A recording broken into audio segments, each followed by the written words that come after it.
Morning. Welcome to the Cory Morgan Show, June 11th, 2021. Well, it's been another lively, interesting week. The sun's shining anyways. Let's look on some bright sides. You can always count on the weather hour by hour to get better or worse as things go. We've entered phase 2 of the, or stage 2 or whatever the labels are, week by week on ending the restrictions. Some restaurants are open. Some servers and workers and owners are gasping a sigh of relief, and hopefully we finally start seeing some of the turnaround from this interminable year of lockdowns and pandemic. I got a couple of good guests on today. In a little while, I'm going to have Dave Bradley of Bitcoin Well coming on. He's going to talk about cryptocurrencies. Of course, they're huge these days. They're booming, and I've got to admit, I'm hoping he can shed more light on it. I find the whole thing is quite confusing sometimes. I have it hard wrapping my head around alternative currencies, so hopefully he can lend some clarity to that for us and speak more to it, because they're certainly not going away, and they're turning into quite a big player on the financial field. After that, I'm going to have Brad Field on. He is running for mayor in Calgary. Probably seen his signs around town. Pretty creative anyways. Aside from that, I haven't heard much of him before as far as political history goes or background. He seems to be a new player on that front, and he's coming from a pro-business conservative angle. So we'll have a chat with him and see what he's offering in this upcoming election. So we should get on though and speak about, we have some sponsors for these shows too.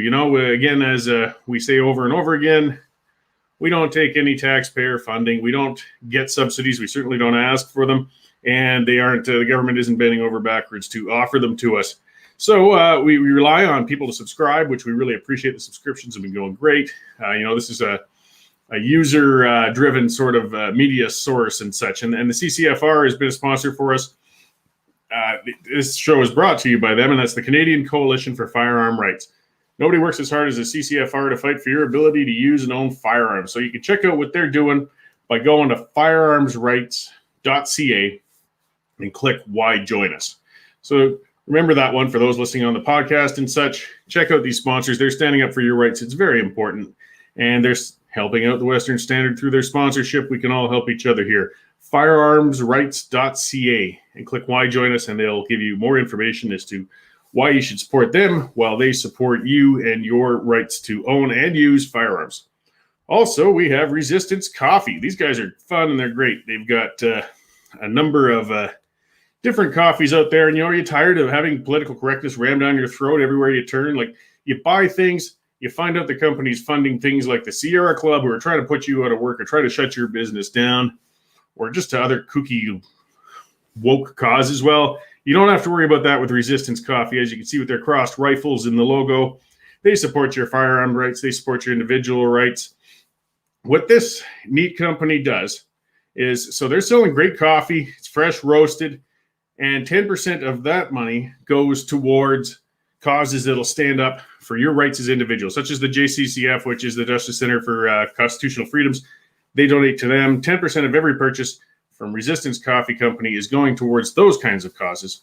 Go to resistancecoffee.com if you want to buy some. Check it out. They got all these great brands too. Like I said, Liberal Tears and Defund the CBC is one of their roasts. Empty Promises is their decaf.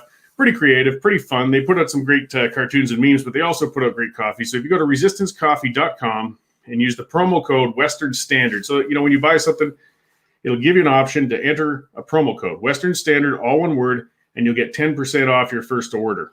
So get out there, check these guys out. They're a creative company. They're, Western. They're supportive of your rights. You don't have to worry about your dollars going to some cause you don't want to support, and you get some great coffee. It's just win, win, win all around.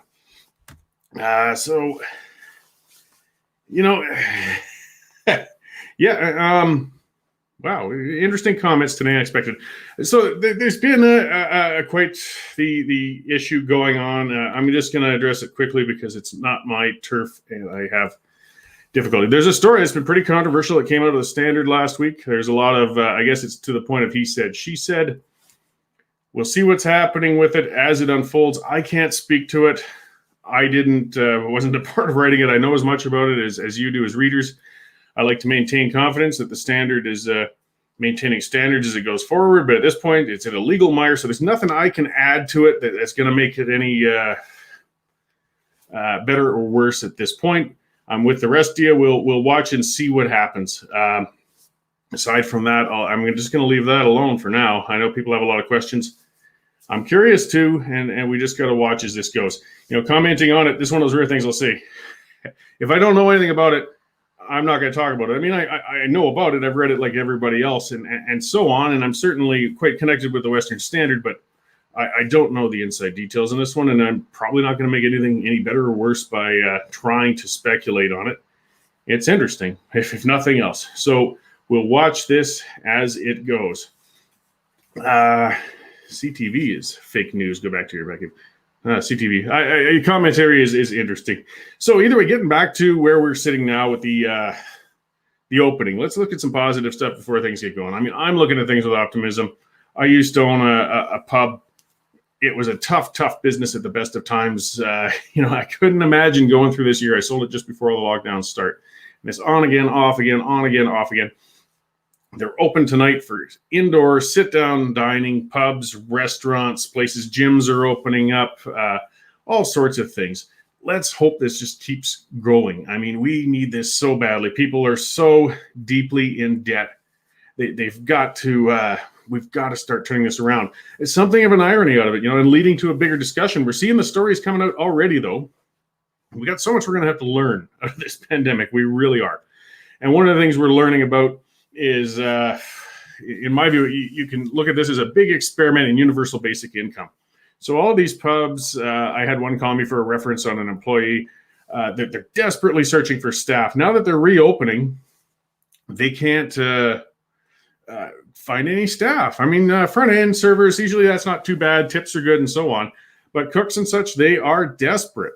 And why? Well, because people don't like to believe it. But the truth is there are a lot of people content to sit at home for $2,000 a month, maybe find a few cash side jobs, things like that to do. I know a lot of people like to think the best of everybody, and most people are pretty good. Most people have enough pride to know, hey, if I can get up and work for a living, I will. I'll get out and do it.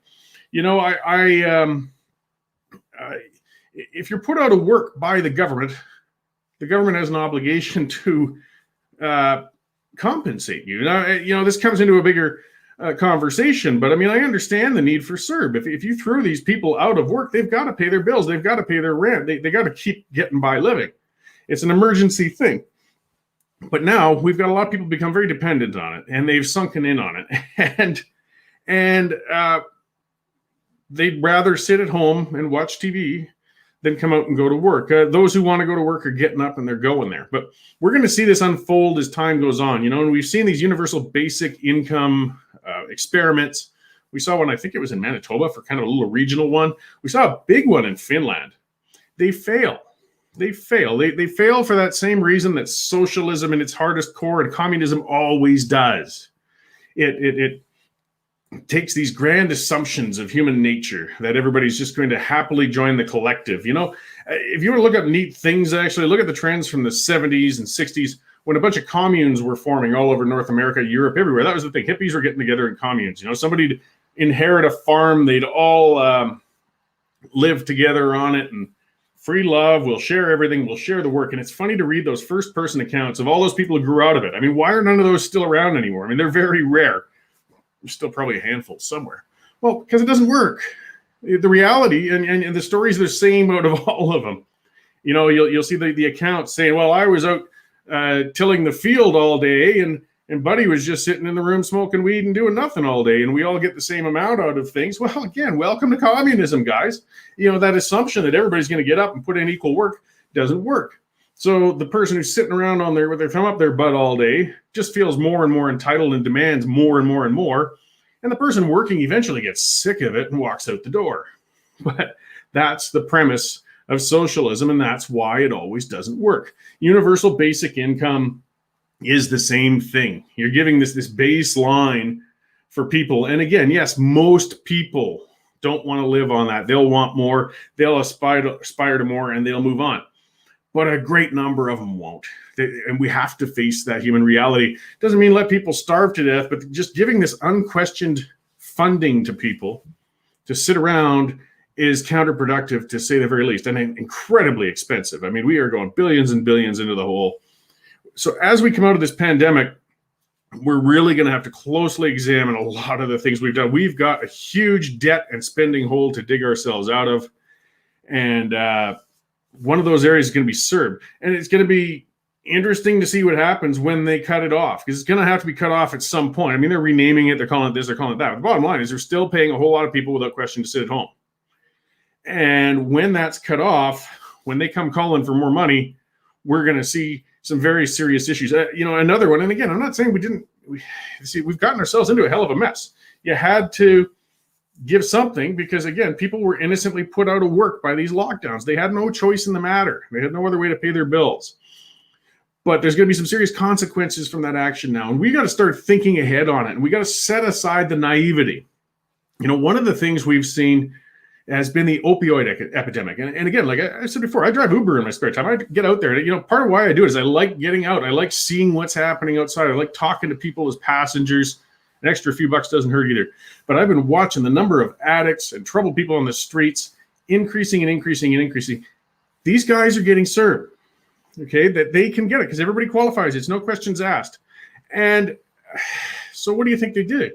They're not going to take those funds and pad up their resume to look for work. They're not going to redecorate the home. They don't have one anymore. They're going to buy more dope, which of course they have. That's why part of why the addictions are through the roof. This unfettered access to a baseline of drugs every month. These are troubled people. They need help. They need treatment. But when you suddenly cut off now that source of income, those who are still surviving when the time comes, now they're going to become very desperate.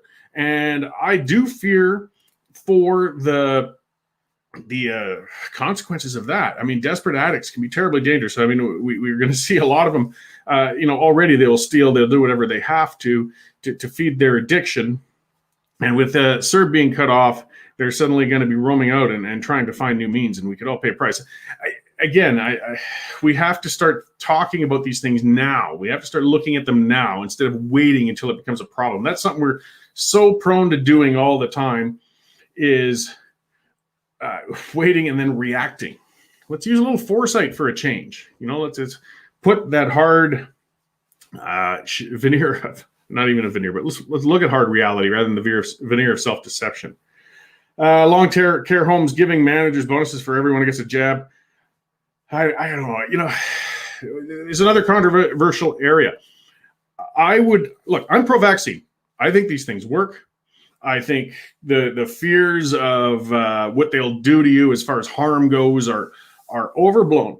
But I'm also fully in favor of voluntary. I mean, not forced. There's no forcing medication on people whatsoever. I feel similarly with, say, fluoridation of water, which is an issue that comes up every few years in municipal politics. I don't think it's necessarily a bad thing, but it's not the place of the state to put medication into water for everybody. You got to be able to choose fluoride or not choose fluoride. It's the same with the vaccines. I hope and want as many people as possible to choose the vaccines as they can. We're seeing the numbers dropping. I know some people don't believe it, fine, but I do. And I do believe the numbers are dropping dramatically because of the vaccinations. So those who are getting out and getting it done, I appreciate it. I hope more people do. And those who choose not to, that's fine. That's your choice, of course. Now, so we start getting into a gray area, though, and there's where it starts getting difficult. The vaccine passports, for example. I mean, they don't even like the term, but that's the term for it. And those are the things that people were saying were in conspiracy theories. Oh, they're never going to make you carry some sort of documentation all the time to prove you've been vaccinated. Well, that's exactly what they're doing. Is it forcing people to get vaccinated by doing that? No, but there's going to be suddenly a whole pile of services and things you won't be able to do without the vaccine. Yet at the same time, this isn't new in that if you wanted to travel internationally, you always had to, in many countries, you couldn't enter or you couldn't come back unless you'd had certain vaccinations. If you went into an area that had a large amount of malaria problems, things like that, you had to get your vaccinations before you could go there. So this isn't new either, but it's much more widespread than that. So it's difficult. It really is. Another area, I mean, I've seen some people saying employers should have the right to demand that their employees be vaccinated. Well, wait a minute here. We're getting into some troublesome area. You can demand that an employee take a medication that they choose not to. That's scary turf. We got to watch where we're going with this. So as we see it unfold, though, I'm looking into things with some optimism. Whatever people may feel is contributing to the drop in infections and deaths and hospitalizations, the bottom line is they are. Some people feel that it's all a conspiracy. So be it. You can have that. I feel it's real. I feel there's been a lot of BS out of government, though, on it. A lot of opportunists taking advantage of those things. We're going to take it as it comes. But for those who aren't afraid of vaccines, I suggest going out and getting it. I do believe it's been helping. I believe it's been contributing, and we can start to get our economy back on track and getting back to something closer to regular life. We got to look back on all of this time of quarantine and insanity and see what we did wrong. And there's a whole lot of things we did wrong. And we've got to make sure that we don't do this again.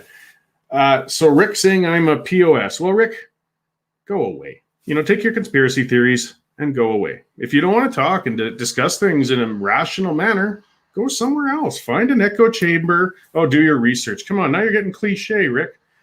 Either way, this is the place. I'm speaking my area. It's opinion. I could be right. I could be wrong. But if you don't like it, my gosh, the internet door is right there for you. Either way, that's my opening rant to get going. Let's get on to something a little more rational than Crazy Rick there. We've got Dave Bradley from Bitcoin Well, and he's going to talk about cryptocurrencies. I appreciate his joining me today. It's a big area. We're certainly hearing a whole lot about it. Thanks for joining me today, Dave. How you doing? Good. How are you? Good. Just want to check your sound a little bit there. You're coming in a little. Now. Here we go. That's much better. So you're maybe I'll just get a little background on yourself, so we can understand, where you're coming from. Because as I said kind of earlier in the show too, this is an area that I actually have difficulty understanding fully. I'm excited about it, yet at the same time, I don't quite know what's going on with cryptocurrencies, and it's certainly exploding onto the scene. You're with Bitcoin Well. So what is that service exactly? Yeah, so Bitcoin Well is a retailer of Bitcoin. We buy and sell Bitcoin from regular people like yourself. Primarily, we have a network of Bitcoin ATMs that we have right across Canada, as well as about 30 in the UK. Yeah, so those ATMs, I guess one of the areas and I think a lot of us have had confusion on, we see the numbers for Bitcoin and cryptocurrencies, and I mean, they can be massive, at some point, $60,000 for one Bitcoin or whatnot. And it makes it a confusing currency. Like, how would I go and order a pizza with a Bitcoin sort of thing? So these ATMs kind of give a person a means, I guess, to have an account where you can do direct payments in a smaller valuation, or? Yeah, Bitcoin's really divisible. You can divide it down to 8 decimal places at the base layer. So really, you can go smaller than a penny still, even at the current pricing. So most people are not buying a full Bitcoin if they're looking to buy something to invest. And then obviously, if you want to buy something like a pizza or something small, you're paying with like a tiny fraction. Yeah. So and now there's a number of cryptocurrencies coming out, and they're really hitting news and so on. This adds to, I guess, some hesitancy or confusion. Like, which one do you choose? Or some of these going to come and go? Is it a hazard? Is it risky? I mean, Bitcoin's kind of among the first and the biggest, but there's a lot really entering the market now. How do you determine where to go with these? Yeah, there's a lot of confusion, and a lot of the creators and the people that sell these extra cryptocurrencies, they feed off this confusion. They feed off the fact that it's kind of a technical topic, and it seems daunting to figure out what you want out of these currencies as a means of payment or as an investment. But when it comes down to it, it's really pretty simple. The whole point of Bitcoin is that Bitcoin is money. It's not an investment, not like a stock or a bond. It's just money. And the point of money is to take the value that you create with your time and store it to use it some other time at another place. And dollars are generally just terrible at that, because as you wait, the government will inevitably be printing more. And so the dollars you're sitting on will be less and less scarce, and your purchasing power will go down. And Bitcoin is a lot better than that, because the government can't print more. And so that's kind of like the core value proposition, is just a currency that is truly finite. No one is in charge. No one can decide, we're going to change the supply. And all of these other coins, they range somewhere between a bad idea and a scam. And, they like to market themselves as being faster or, more environmentally friendly or whatever the buzzword that they can come up with, that week is. But when it comes right down to it, all of them have someone in charge. And so they don't actually accomplish what Bitcoin accomplishes. Yeah, well, and an issue we got with currencies all around the world right now, particularly in countries that are getting in trouble, and we're seeing a lot of economic volatility, is, countries are essentially using their central banks to print out more money in order to justify their spending, which is going to lead to some inflationary issues and a lot of challenges down the road. But what is Bitcoin mining then? This is another area I get confused about. Isn't that an area where some degree of currency can be added to the pool? Well, new currency is added with Bitcoin mining, but it's added at a fixed and predictable rate. So we know exactly how many Bitcoins there will be at any given time. Right now, there's a little over 18 million Bitcoins, and 6.25 new Bitcoins come out every 10 minutes, roughly. And that's divided up amongst those who are mining.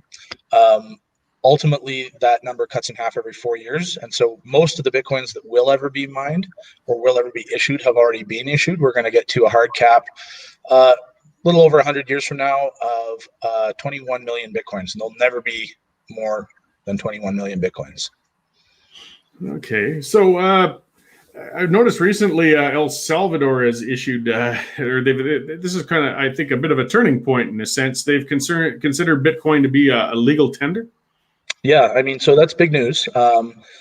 It's an attempt to essentially draw a lot of the innovation around the Bitcoin space into their country. They're obviously a country that is struggling pretty significantly, both economically and politically, and with a lot of crime and violence in the country. And this is an attempt to sort of start turning that around.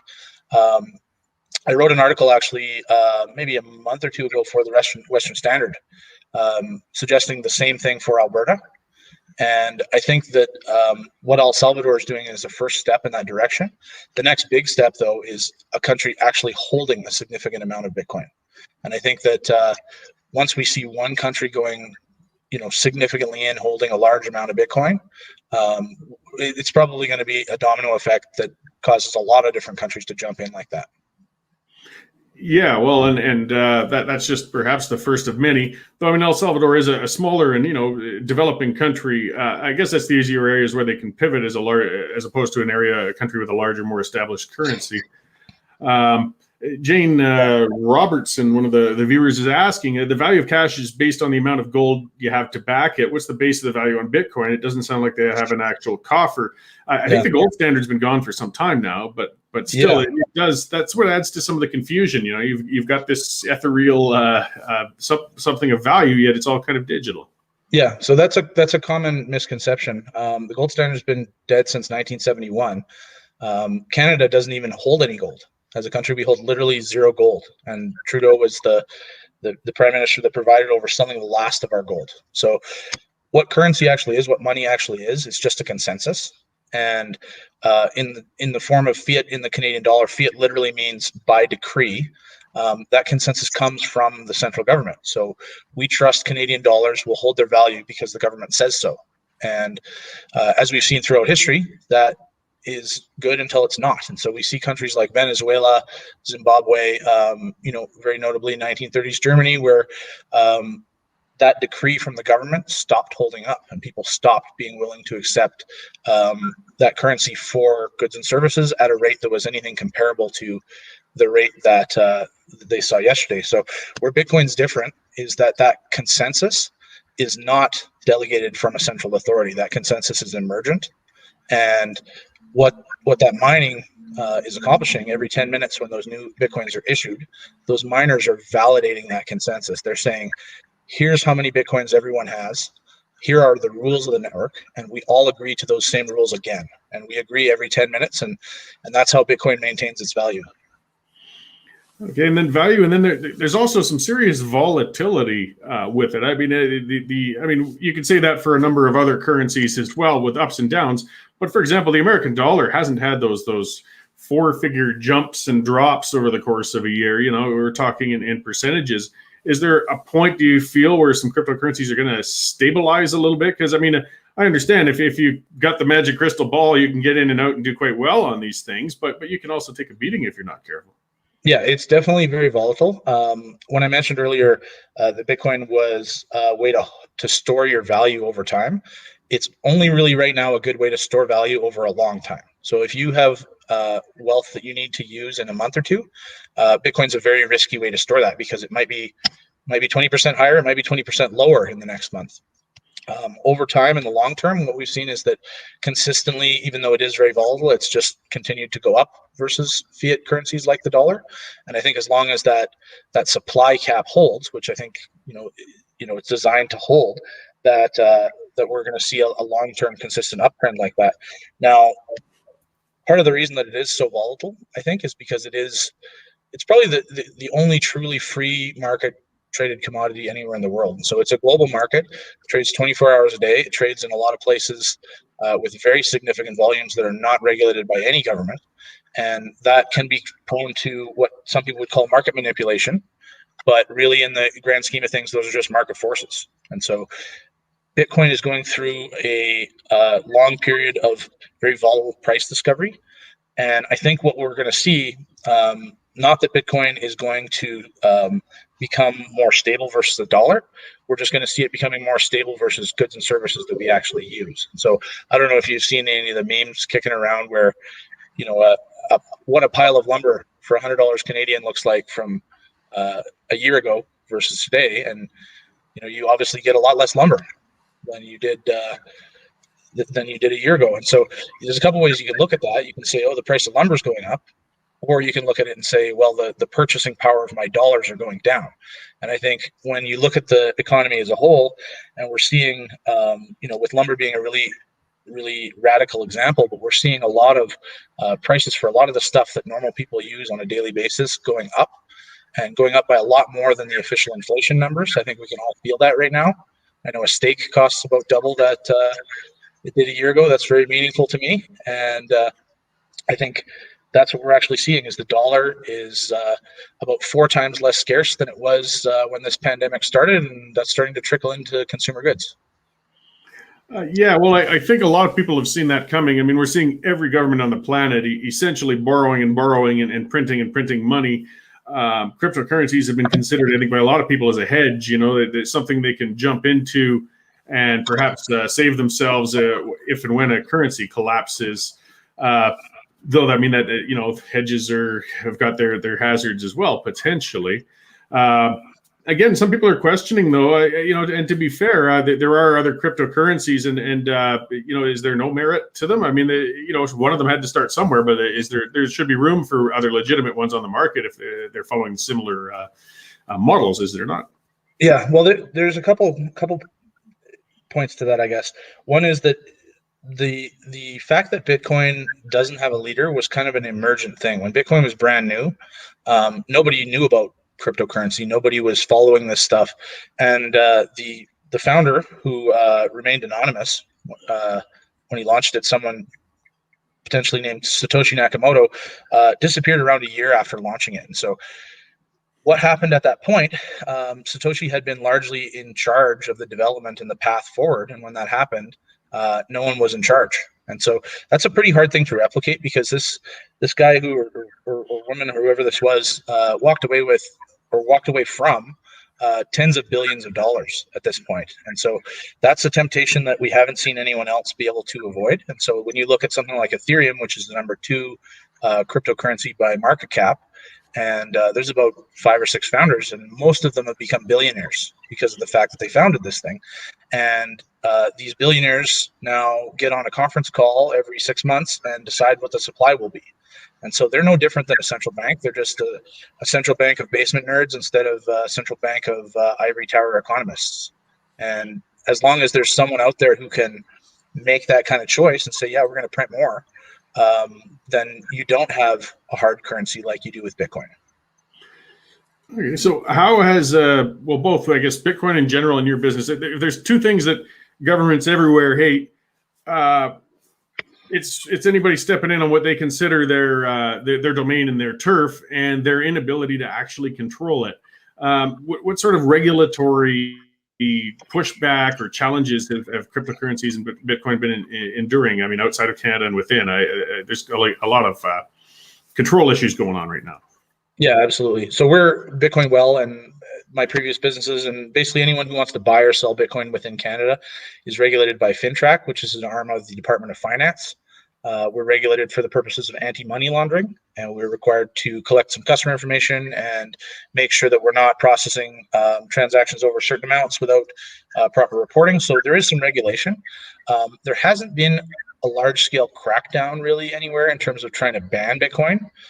There's a couple countries, like smaller countries, that have tried it very unsuccessfully. I think we've seen with the war on drugs and everything else, the governments of the world are not really capable of banning anything that people actually want. And so right now, most of the world's governments are looking to regulate it, make sure that it's not being used for money laundering. Meanwhile, the number one currency in the world for money laundering remains the US dollar and probably will not change. It's kind of interesting when you look at the way that governments see this stuff in relation to what El Salvador is doing, because very notably, El Salvador already didn't have control over their monetary policy. They were using the US dollar. And so they didn't have that tool that governments like Canada are using right now, when it's like, what, we'd like to do some unprecedented spending on all these great things that my friends would like. And, we don't have a way to raise those taxes. We don't have a way to borrow that money. And so we're just going to print it. And so that's the big obstacle for governments to adopt it right now, is they'd have to give up that tool. And it was a lot easier for El Salvador to do that because they'd already given up that tool to the United States years ago. Yeah, well, and again, as you said, if people want something, they'll get it. I had the opportunity right towards the end of the 80s, actually, to travel to the Soviet Union. And it was a very eye-opening and interesting trip to a country that was still communist in a couple of fronts. One of which was the ruble at that time was worth about $2 American.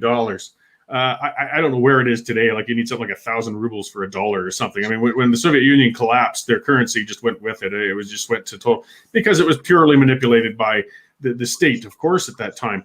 But people knew that at that time, because those of us coming in, if you had American dollars when you went into that country, the real purchasing power on the ground of American dollars was far more than the official exchange rate. Like, people were desperate to get those American dollars, especially if they're trying to escape the country, because if they could get those dollars, they need those to be able to get out. A ruble was worthless outside of the Soviet Union.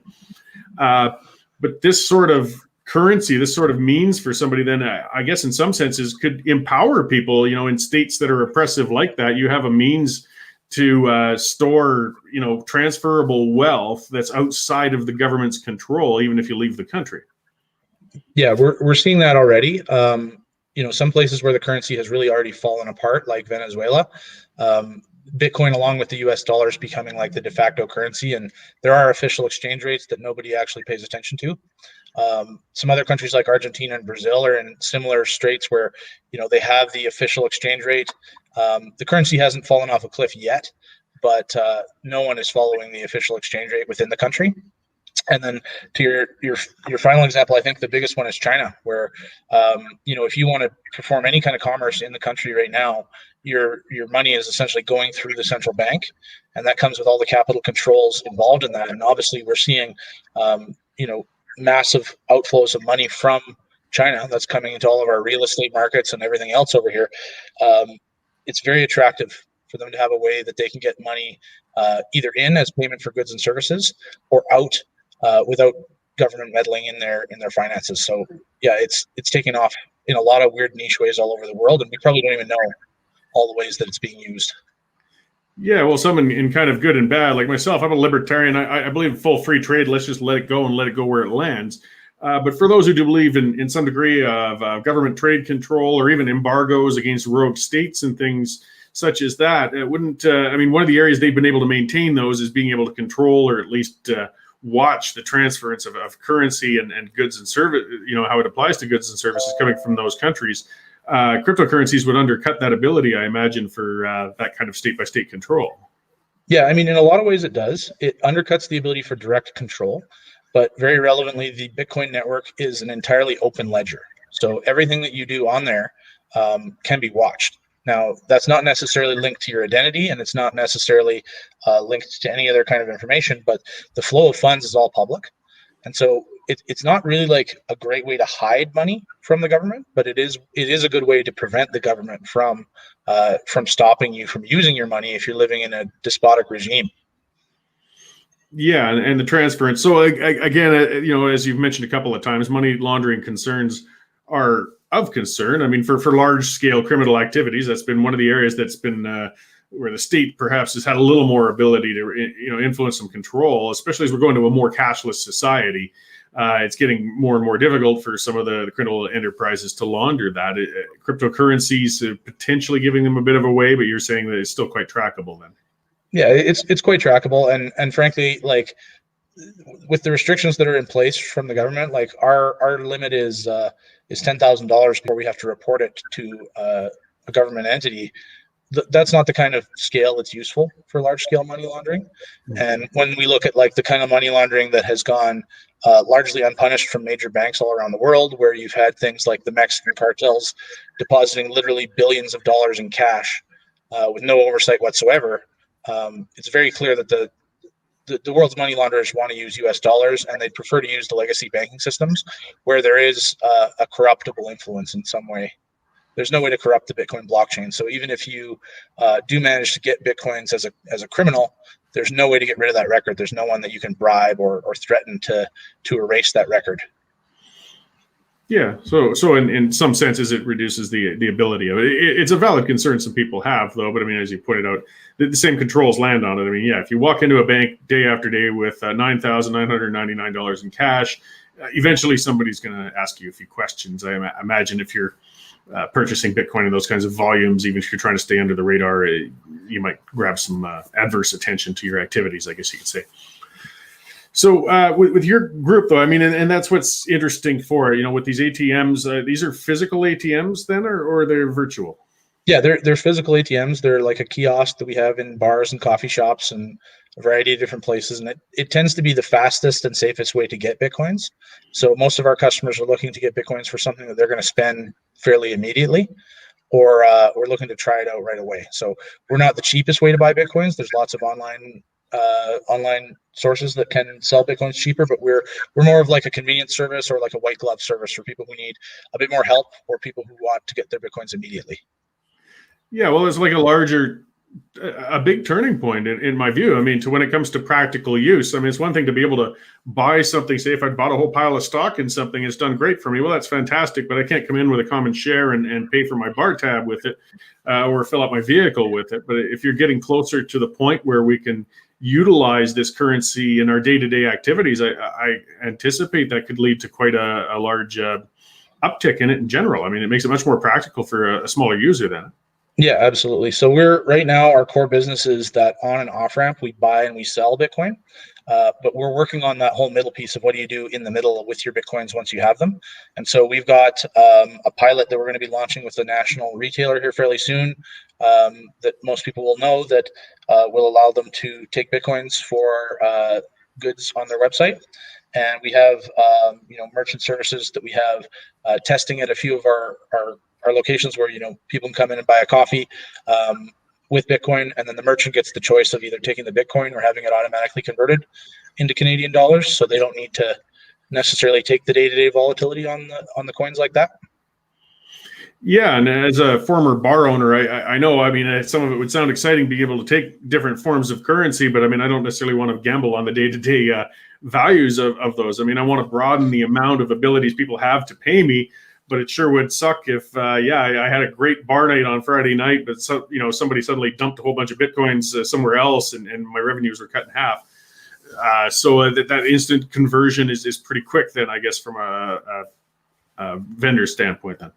Yeah, absolutely. It's from the standpoint of the merchant. It looks just like using like your regular debit or Moneris. You get the payment happens at the terminal, and then you get settlement like the next day or the day after that in Canadian dollars. Okay, no, and that's good to know. I mean, especially in bars, with narrow margin. Like I refuse to take American Express. Nothing against them personally, but their bloody fees were just about as high as my profit margin. So there's just not much point even taking their means of payment. So Bitcoin, I guess it Well, and again, it's the choice of the merchant whether they want to go into that realm or not. But most of them, you want to give your customers as many means as possible to buy your product. So that's another very interesting development with things. Yeah, definitely, and that brings up kind of an interesting point about the El Salvador thing that I noticed in there. You mentioned that the merchants have a choice, but with the new law in El Salvador, the merchants there are not going to have a choice, which is kind of ironic. So every merchant in El Salvador is going to be required to accept Bitcoin. They're going to have a state-issued Bitcoin wallet and Bitcoin payment system. I'm not a huge fan of that generally. I'd rather let the market decide and let businesses make their own decisions on whether it's a good payment tool for them. Mm-hmm. But I guess if a country is going to try and embrace it as their currency, they have to kind of force a buy-in. So it'll be an interesting, experiment to watch. As you said, it's kind of a turnaround. It goes full circle to where it was. It's just that the state isn't controlling the fund itself. They're just controlling people's ability to use it or transfer them. But it's a fast changing market, I guess, in the usability, but it's really come along. I mean, we'd heard about this 10 years ago, but still people, whatever, it's so on. But now it's kind of in common conversation. We're seeing it reported in the business reports. I mean, some very large entities are starting to buy into these currencies, particularly Bitcoin. Yeah, we're starting to see, most notably MicroStrategy, which is a large publicly traded IT company. And then we've seen everything from Tesla to a bunch of Square and a bunch of other smaller companies starting to put Bitcoin on the balance sheet, primarily for that same reason that I mentioned, wherein if you're sitting on dollars and you don't intend to spend them soon, you're virtually guaranteed to start losing purchasing power the longer you sit on those. And so they're looking at it like, if we sit on this Bitcoin instead, our purchasing power is more likely to go up than down. Yeah, and again, you talk about using it as a hedge. People used to use metals for that, and they've found something else to potentially reduce the ability to get nailed when the currency goes down. Just to kind of close up then, so with this service, you said it actually, with the ATMs being around, if somebody signs up and gets that, do you mail out a physical debit card of some sort or something to people at some point?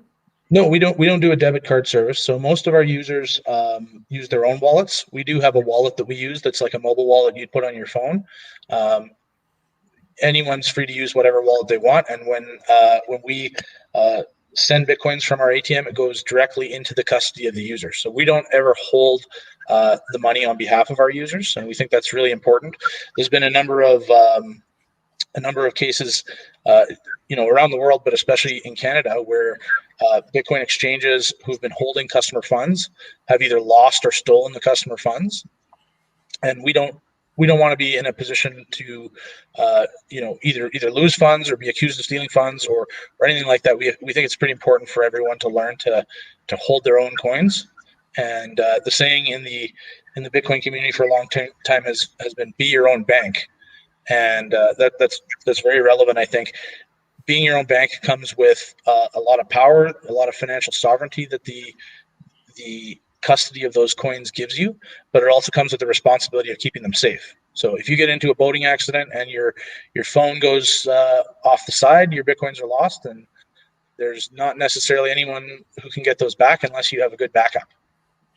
Yeah, there's that other horror story of that gentleman who got a whole bunch of them many years ago and didn't think much of it, and lost his ability to access them, and they are now worth hundreds of millions or something crazy like that. Yeah, it puts that responsibility on the individual, and that's a good. I'm glad you distinguished that difference, because a bank, you're entrusting them with your money. They're giving you a card to make it practical for you to access your money. In this case, the money's always yours, but what you're providing is the service to use it in more broad manners on direct purchases. Then. Yeah, absolutely. Okay. So where do people go to look into Bitcoin well, or if they're looking to, set up an account so they can use these ATMs or purchase more widely with Bitcoin in different denominations? Yeah, you can check out our website at bitcoinwell.com. That's got a full list of our services and our ATM locations. And anyone who wants to get into Bitcoin in a larger way, we have a whole, like I mentioned, a white glove service wherein we help people set up a wallet, teach them how to back everything up, teach them how to use the Bitcoin, and they can sit down with one of our experts in either Calgary or Edmonton. And to get a hold of that team is OTC at bitcoinwell.com. Great. OTC at bitcoinwealth.com. Well, I appreciate you coming on, and like I said, it's a growing thing. It's fast, but for us commoners who don't play in big finance or don't have large funds to dive into these, it gives a more modest way to start entering that kind of market, perhaps, and looking at it in more practical uses. So I appreciate you clarifying a number of the things on it. I came into this, like I said, truly not fully understanding. I still have a little issue grappling that whole mining thing, but there's always lots of areas to research and look into that. So I appreciate your time today, and we'll look forward to seeing how the cryptocurrencies and Bitcoin wallet all develop. Yeah, thanks for having me. All right, thanks, Dave. We'll talk again later. Thanks.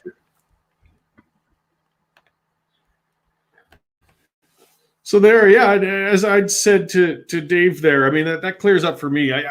I'm still, I won't call myself an expert on these things. It's such an abstract sort of thing, but that's the reality. As some people pointed out, I said, well, with this, unfounded currency not based on gold and something. Well, fiat currency, and as they said in his counter, the government's doing the same thing. This is something though that's outside of the control of the government. If you don't want Justin Trudeau and others who are controlling, the central bank to manipulate the value of your currency or dollars, well, Bitcoin and other cryptocurrencies are the way to get out of that. I mean, it's a truly user-driven, market-driven sort of way of purchasing goods and services from each other. I mean, that it goes much farther back, I guess, as to how currencies work. I mean, as society advanced, larger trade happened. You couldn't do the old barter ways. You're not going to trade your eggs for some hand-woven products. We needed to come up with currencies, and it was the role of government. But we're into this fantastic new world of modern communications and instant transmission of data, which has allowed the formation of these kinds of currencies. I'm just kind of excited and looking forward to it, because I'm very fearful on looking at the whole world economy right now with this nightmare of state borrowing and spending and getting into business, all sorts of things in response to the pandemic.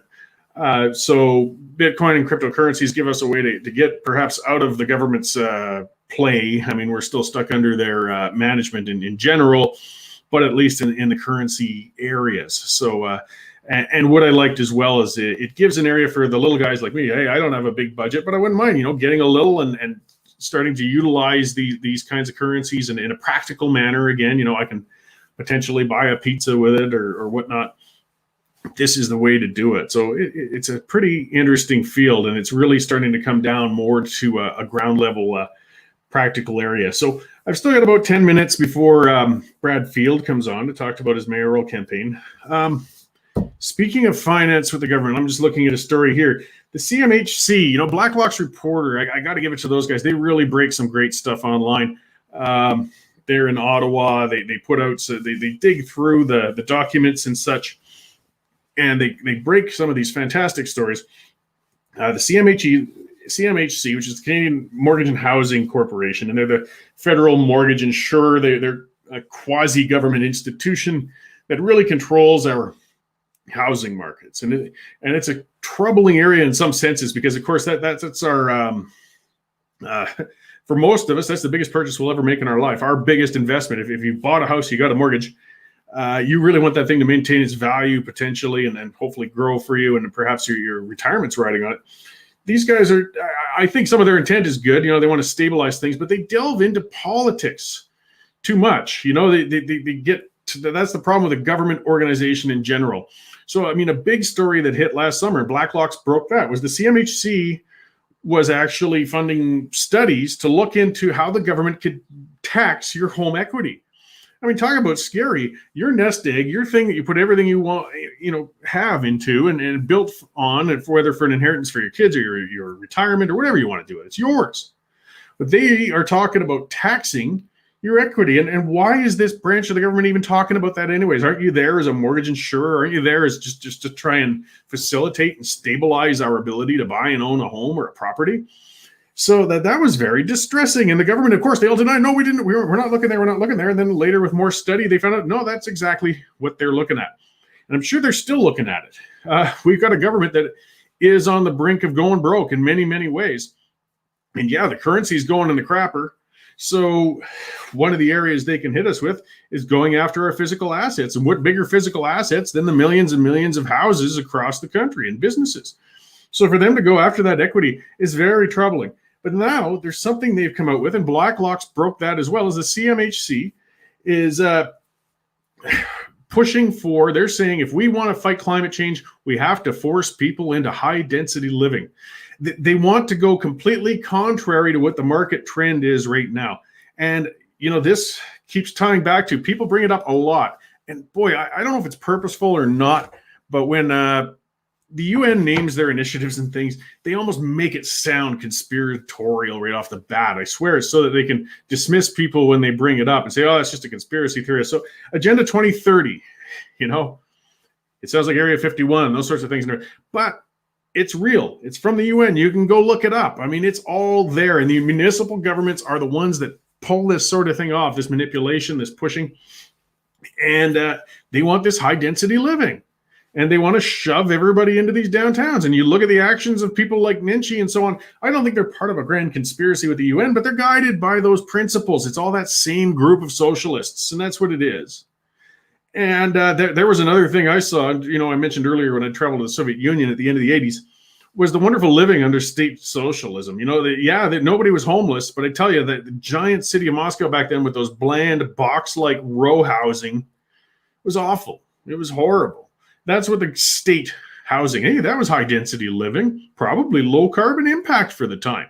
It was revolting. There was no individuality. There was no footprint of your own that you could build, develop on, enjoy.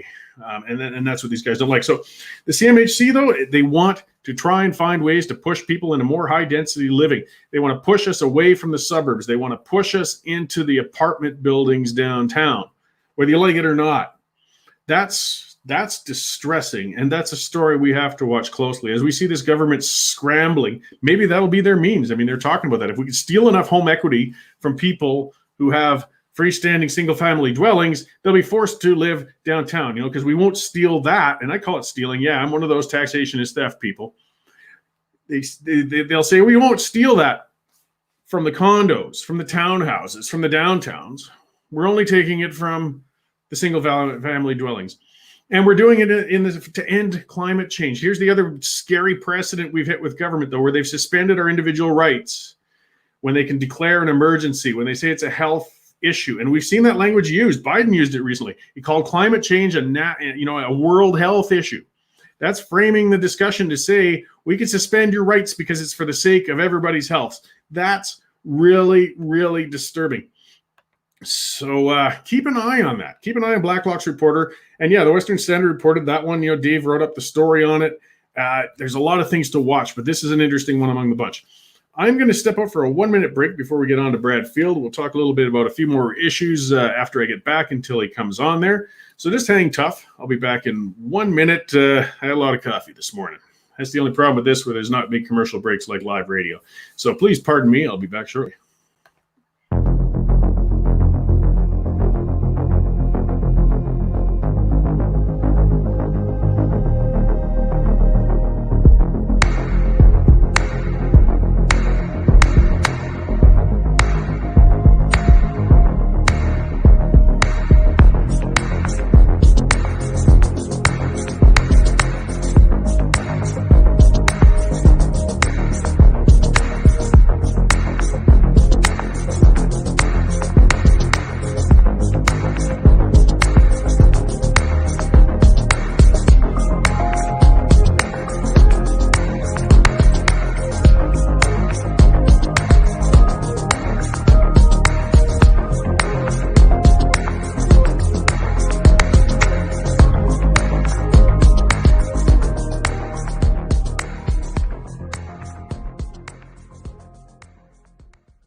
That's much better. I can thank Nathan Gita, our Tuesday, Wednesday, and Thursday show host, for pointing out that little trick. Now I can speak a little more slowly, a little more relaxed as we go forward. So thanks for indulging me. So this is from Slayer MTB, a commenter. Do your own research. And for the record, if you lose your phone, your Bitcoins or cryptocurrency is not lost as long as you have your keys backed up. you can gain access from another device. So that's what, getting back to where we're talking about. It's the consumer responsibility, right? Like, secure your resources how you will to protect yourself with those sorts of currencies, like anything else. So people say it's risky. I found it, like I said, fascinating with that story of the fellow who locked himself out of millions and millions of dollars of value of cryptocurrency because he didn't know his passwords. But that can be prevented. I mean, you could probably look in history and find stories of people who lost millions because they stored it in their mattress and the house burned down too. So take care. And I imagine if it can be stolen, like anything else, if you aren't taking care of your access and means of getting to things too. And again, getting back to it, there are other cryptocurrencies out there. I mean, this guest speaks to it. He spoke to the broader issue. He certainly got a built-in bias towards Bitcoin because that's what their company deals with. I won't speak to the value or stability of the other cryptocurrencies out there that are developing, but they're interesting to watch as well. I still, there was nobody better to speak to, in my view, to talk about the broader issue than somebody who's immersed in that business itself. Because again, it's huge, it's building, and we're going to see more of it in future years. Clearly, I mean, as I said, some heavyweight businesses are buying into it in a big way to hedge themselves against what they see to be government currency collapses. We're going to see other individuals doing that, and as I said, having that ability to be able to just go and purchase products, with a debit form and ATMs around, really, I think is a big game changer. It takes it out of just your speculating and playing on the computer and down to the point of, going to a coffee shop and buying a coffee, or even, who knows, it'll get to the point of buying cars and such, and person to person, what if you want to buy your neighbor's lawnmower? Well, you're going to have this way if your neighbor's got that as well. I mean, it's really fascinating to watch because this is, brand new worldwide history in a sense, What's Greg Murawski? By the way, it's not a secret that the Russian standard of living hasn't improved much outside the shiny Moscow and Petersburg. It's mostly backward and darkness under the new czar. Yeah, Russia's a fascinating country. They're such a strong, powerful people. I mean, the individuals, Russians are a separate breed. They really are. But I swear they thrive on rough living sometimes.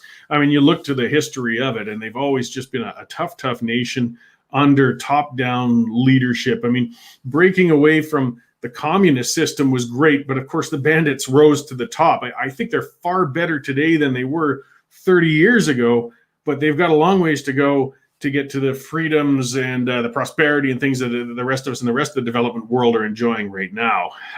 But they're on the right track. But yeah, Putin, man, that guy scares the tar out of me. He is not your run-of-the-mill leader out there, even though it's not a communist state. It's not a wide open democracy. And yeah, that standard of living, in Moscow and St. Petersburg, it was Leningrad and St. Petersburg when I went, dating myself again. But it's getting there. Yeah, the criminals are rising to the top, but I think eventually the people will get up there, and I hope so. Because again, I mean, they're a tough people in Russia, and an odd one. They're different from us. They really are, but they're a great people as well. And the Cold War is behind us. As they develop, I think we'll all be better for it in years going forward. It's something to look forward to. Now, what else have we got? Some recent stories before Mr. Field joins us here. Yes. C10, the internet gagging bill. It looks like the Liberals and the NDP and the Bloc have all gotten together, even though they talked big, the other left-wing opposition parties, as if they were going to hold it up because they like to pretend that they support free speech, free expression, free press, and all those great things. They're all getting together and they ramrodded that through. We're going to be stuck under that. Michael Geist and some others who speak fantastically on communications, modern media, things such as that, have spoken, out strongly against this bill, but it doesn't seem to matter.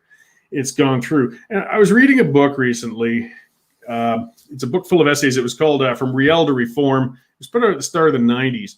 It's a collection of a bunch of essays talking, about right from Louis Riel to, reform, which was big at that time, just Western alienation in general and frustrations with things.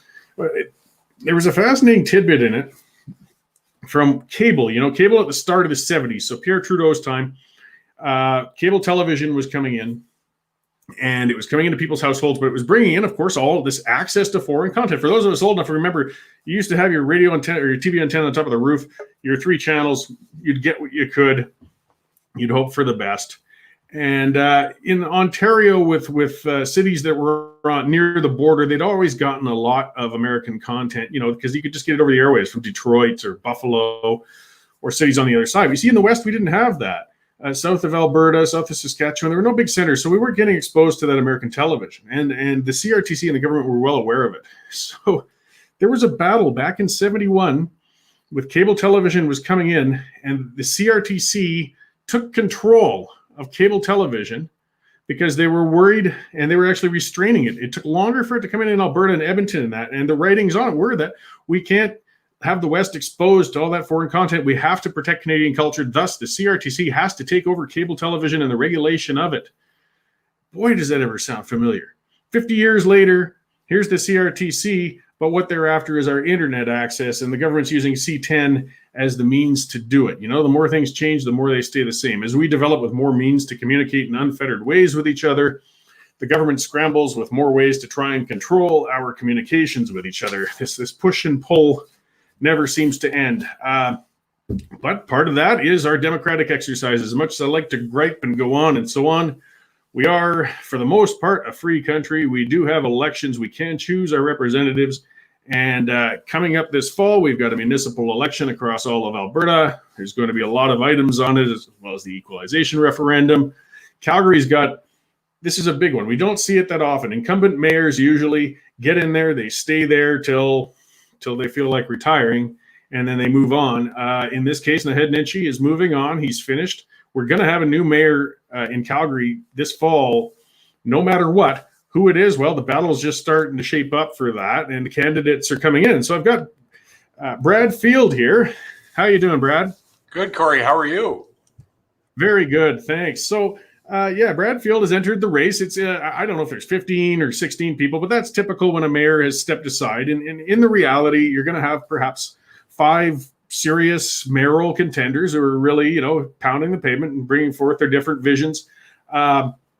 To be honest, as I was saying at the start, I'm a political weenie. I've been at it for quite some time, and I'm used to my political circles. So a lot of the names we see are familiar people who've been active with things, but you kind of came out. I haven't seen much political history for you, and that's I'm sure a lot of people would see that as an advantage. Not you haven't been soiled by the process yet. We'll see. But perhaps we could start with, so you're running for mayor this fall, and a bit of background on yourself. Yeah, I've been in Calgary nearly 5 decades. Raised in South Calgary. I grew up in South Calgary, riding my bike through Fish Creek Park to Midnapore when Midnapore used to be out of town, and it was, so we considered that a road trip. So married my high school sweetheart, raised 3 wonderful kids here in Calgary, Mitch, Kyle, and Haley. They're 29, 27, and 22. And born entrepreneur, started my first business when I was 12, bought my first real estate right here in Calgary in my teenage years, and went on to build, buy, and sell businesses in different jurisdictions in different countries around the world in different industry sectors. So fantastic. Happy to be here. Looking forward to leading this city going forward, and excited. Well, that's great. And so in this case, as a person who wasn't so politically inclined before, you've obviously been ambitious and motivated and a determined Calgarian. What was your tipping point, though? What made you say, okay, all this stuff's behind me now, I'm going to throw my hat in there and get into the running for mayor? Yeah, so this journey started for me about 4.5, 5 years ago when I was approached by some Calgarians that I worked in business as well as in the community with, and they asked me if I had ever considered running for public office, the mayor's chair, and I said, hell no, never considered it. At that point, I was just a citizen with an opinion, and so I declined at that point. But I thought, with my work, not only in the business community, but in non-for-profit and in the community, I thought, is this necessarily a stretch for me? And so I injected myself into the conversation by showing up at council meetings and sitting in and just, watching, the good, the bad, and the ugly, what's working for Calgary and what's not. And so fast forward to 2017, when Mayor Nenshi was reelected, those same phone calls and emails came in and asking again. And I said, hell yeah, I'm in. So I've been on this for just over 3 years, excited and working towards this campaign year. So yeah, it's, we're at a point where, we're needing strong leadership. More than anything else, we need some strong, positive, collaborative leadership here in the city of Calgary. And my track record, both in the community and in business, is proven. And so, yeah, I feel like I can add to the city of Calgary and lead the city into the next generations. Well, I mean, hats off for your ability to sit in on council meetings, because that'll have one or two effects, I think, on people when they actually sit in and see how those sausages are made. You're either going to be horrified by the process and the infighting, or you'll be inspired to come in and try and fix it up and change it. Because particularly in this last couple of terms, it's, I think most pundits and other individuals agree this is one of the most volatile, dysfunctional councils we've had in living memory almost. I mean, there's always some flare-ups. We've seen that all the way back to Al Doer and so on, but it's been something outstanding this time around. And that's one of the things I want to see, I'm hoping, as a Calgarian in a mayor, because people point out it's just one vote out of 15. I mean, there's only so much a mayor can do, but the mayor is the one who guides that room, that provides that leadership to try and keep people working in a productive means. So how do you feel you could, herd those cats then, as opposed to other, people's visions on it, I guess? Yeah, there's no question. We're in a very dysfunctional situation. We've got council members that literally haven't spoken in over a year and a half because they had a disagreement. Conflict is good. There's nothing wrong with disagreeing as long as you go into a conversation with what I say, an open heart and an open mind, and be open to different people's opinions. That's where progress really happens. That's not happening right now. I think our current council would prefer to argue on Twitter than have a discussion across a boardroom table or in council chambers. So, leadership starts at the top, tone starts at the top. With my track record and history in leadership, it's building those relationships with different individuals, not just on council, but within city administration and right down through the 14,000 employees. I'm also a vendor with the city of Calgary and many other jurisdictions throughout North America and different government sectors. So I have a good working knowledge on how to work with government. And the vast majority of City of Calgary employees come to work every single day wanting to provide value for the citizens. It's not the people that's broken, it's the system that's broken. And that starts with leadership. So. Okay, yeah. And so your campaign's been pretty creative coming out there. I see some interesting billboards and signs and other such things. So you're trying to show, I imagine, a difference. I mean, one of the areas when we're talking about, you can only change the system so much, but one of the things I feel is the attitude between the council and senior members of the civil service. I mean, you don't want to come in there and constantly battle with them, but also there's some members who feel that, when a city manager of some sort comes forward or from a department, that they're sacred and you can't question and you shouldn't. And then there's others who feel adversarial and we've got to rip right into them. I think perhaps there's a balance, but right now it's so much you're not allowed to question some of those guys when they come forward. And I think that high level leadership on the part of mayor and council is kind of important overall, isn't it? Oh, there's no question. And again, I've worked with a lot of city administration department heads, and again, they're good people. They're smart. They're hardworking. They have great ideas. It's the system, the culture that's broken. It's not a safe place right now to be an employee at the city of Calgary. I don't mean safety as in physical safety. It's talking about innovation, cost-saving measures. I have an example of a 35-year employee with the city of Calgary, hardworking individual, and he says to me constantly, he says, "Brad, I don't leave my office unless I'm told to." And I said, "That doesn't make sense. You're not that type of person." He says, "Brad, I used to be innovative. I used to bring cost-saving measures. I've been kicked in the teeth so many times by upper management or council. I'm done." So here's a gentleman that wants to do the right thing, shows up every day with the desire, but he's just done. He's done getting kicked in the teeth. And so we have to change that culture, empower employees, empower city management to make those decisions, take that risk once in a while. But it's not a safe place to do that. So I intend to change that. Yeah, well, I mean, there's nothing worse for any organization, whether private sector or public, if you've got that just a broken attitude of just putting in your days and getting your bills paid. You need more than that, or you're not going to go anywhere. We're going into some, exceedingly challenging times. I mean, the city has some big plans for expansion, but they've got some very limited revenue coming in. I think most agree there's going to have to be some sort of cost savings done, which may actually lead to perhaps even shearing or of some degree of city staffing or whatnot. Like, how do you feel you could get or guide cost cutting or getting it into control in a reasonable manner? Well, and I've said this publicly, and I'll continue to say, finding the cost savings is not the hard part. That's actually right there. I see it every day in my vendor work with the city of Calgary. Finding the cost savings, that's not the hard part. Changing the culture around wanting to make those changes. That's where the real work comes in. Changing the mindset. I've sat in on numerous meetings where I've brought, $1 million cost savings to the table, and two individuals fairly high up in the chain looked at me and said, "Yeah, but Brad, that's only $1 million." And I said, that's the problem, that you only think it's $1 million. So that's the challenges we're faced with. Is we've got good people. We've got the cost saving measures are available. It's changing the culture, having those meaningful dialogues about how we can do it better, how we can implement those changes. I look at the, privatization of garbage collection here in the city of Calgary. First of all, we're doing a 7-year pilot project. Nowhere in the world do you do a 7-year pilot project, but in Calgary we do. But yet we're not selling off one piece of equipment. 25% of garbage and waste recycle or waste collection in the city of Calgary is going to be privatized. Yet we're not getting rid of one asset. Each one of those garbage trucks is somewhere between $300,000 and $500,000 per unit. Not getting rid of one of them. Staffing wise, we're going to have 25% less work within the city.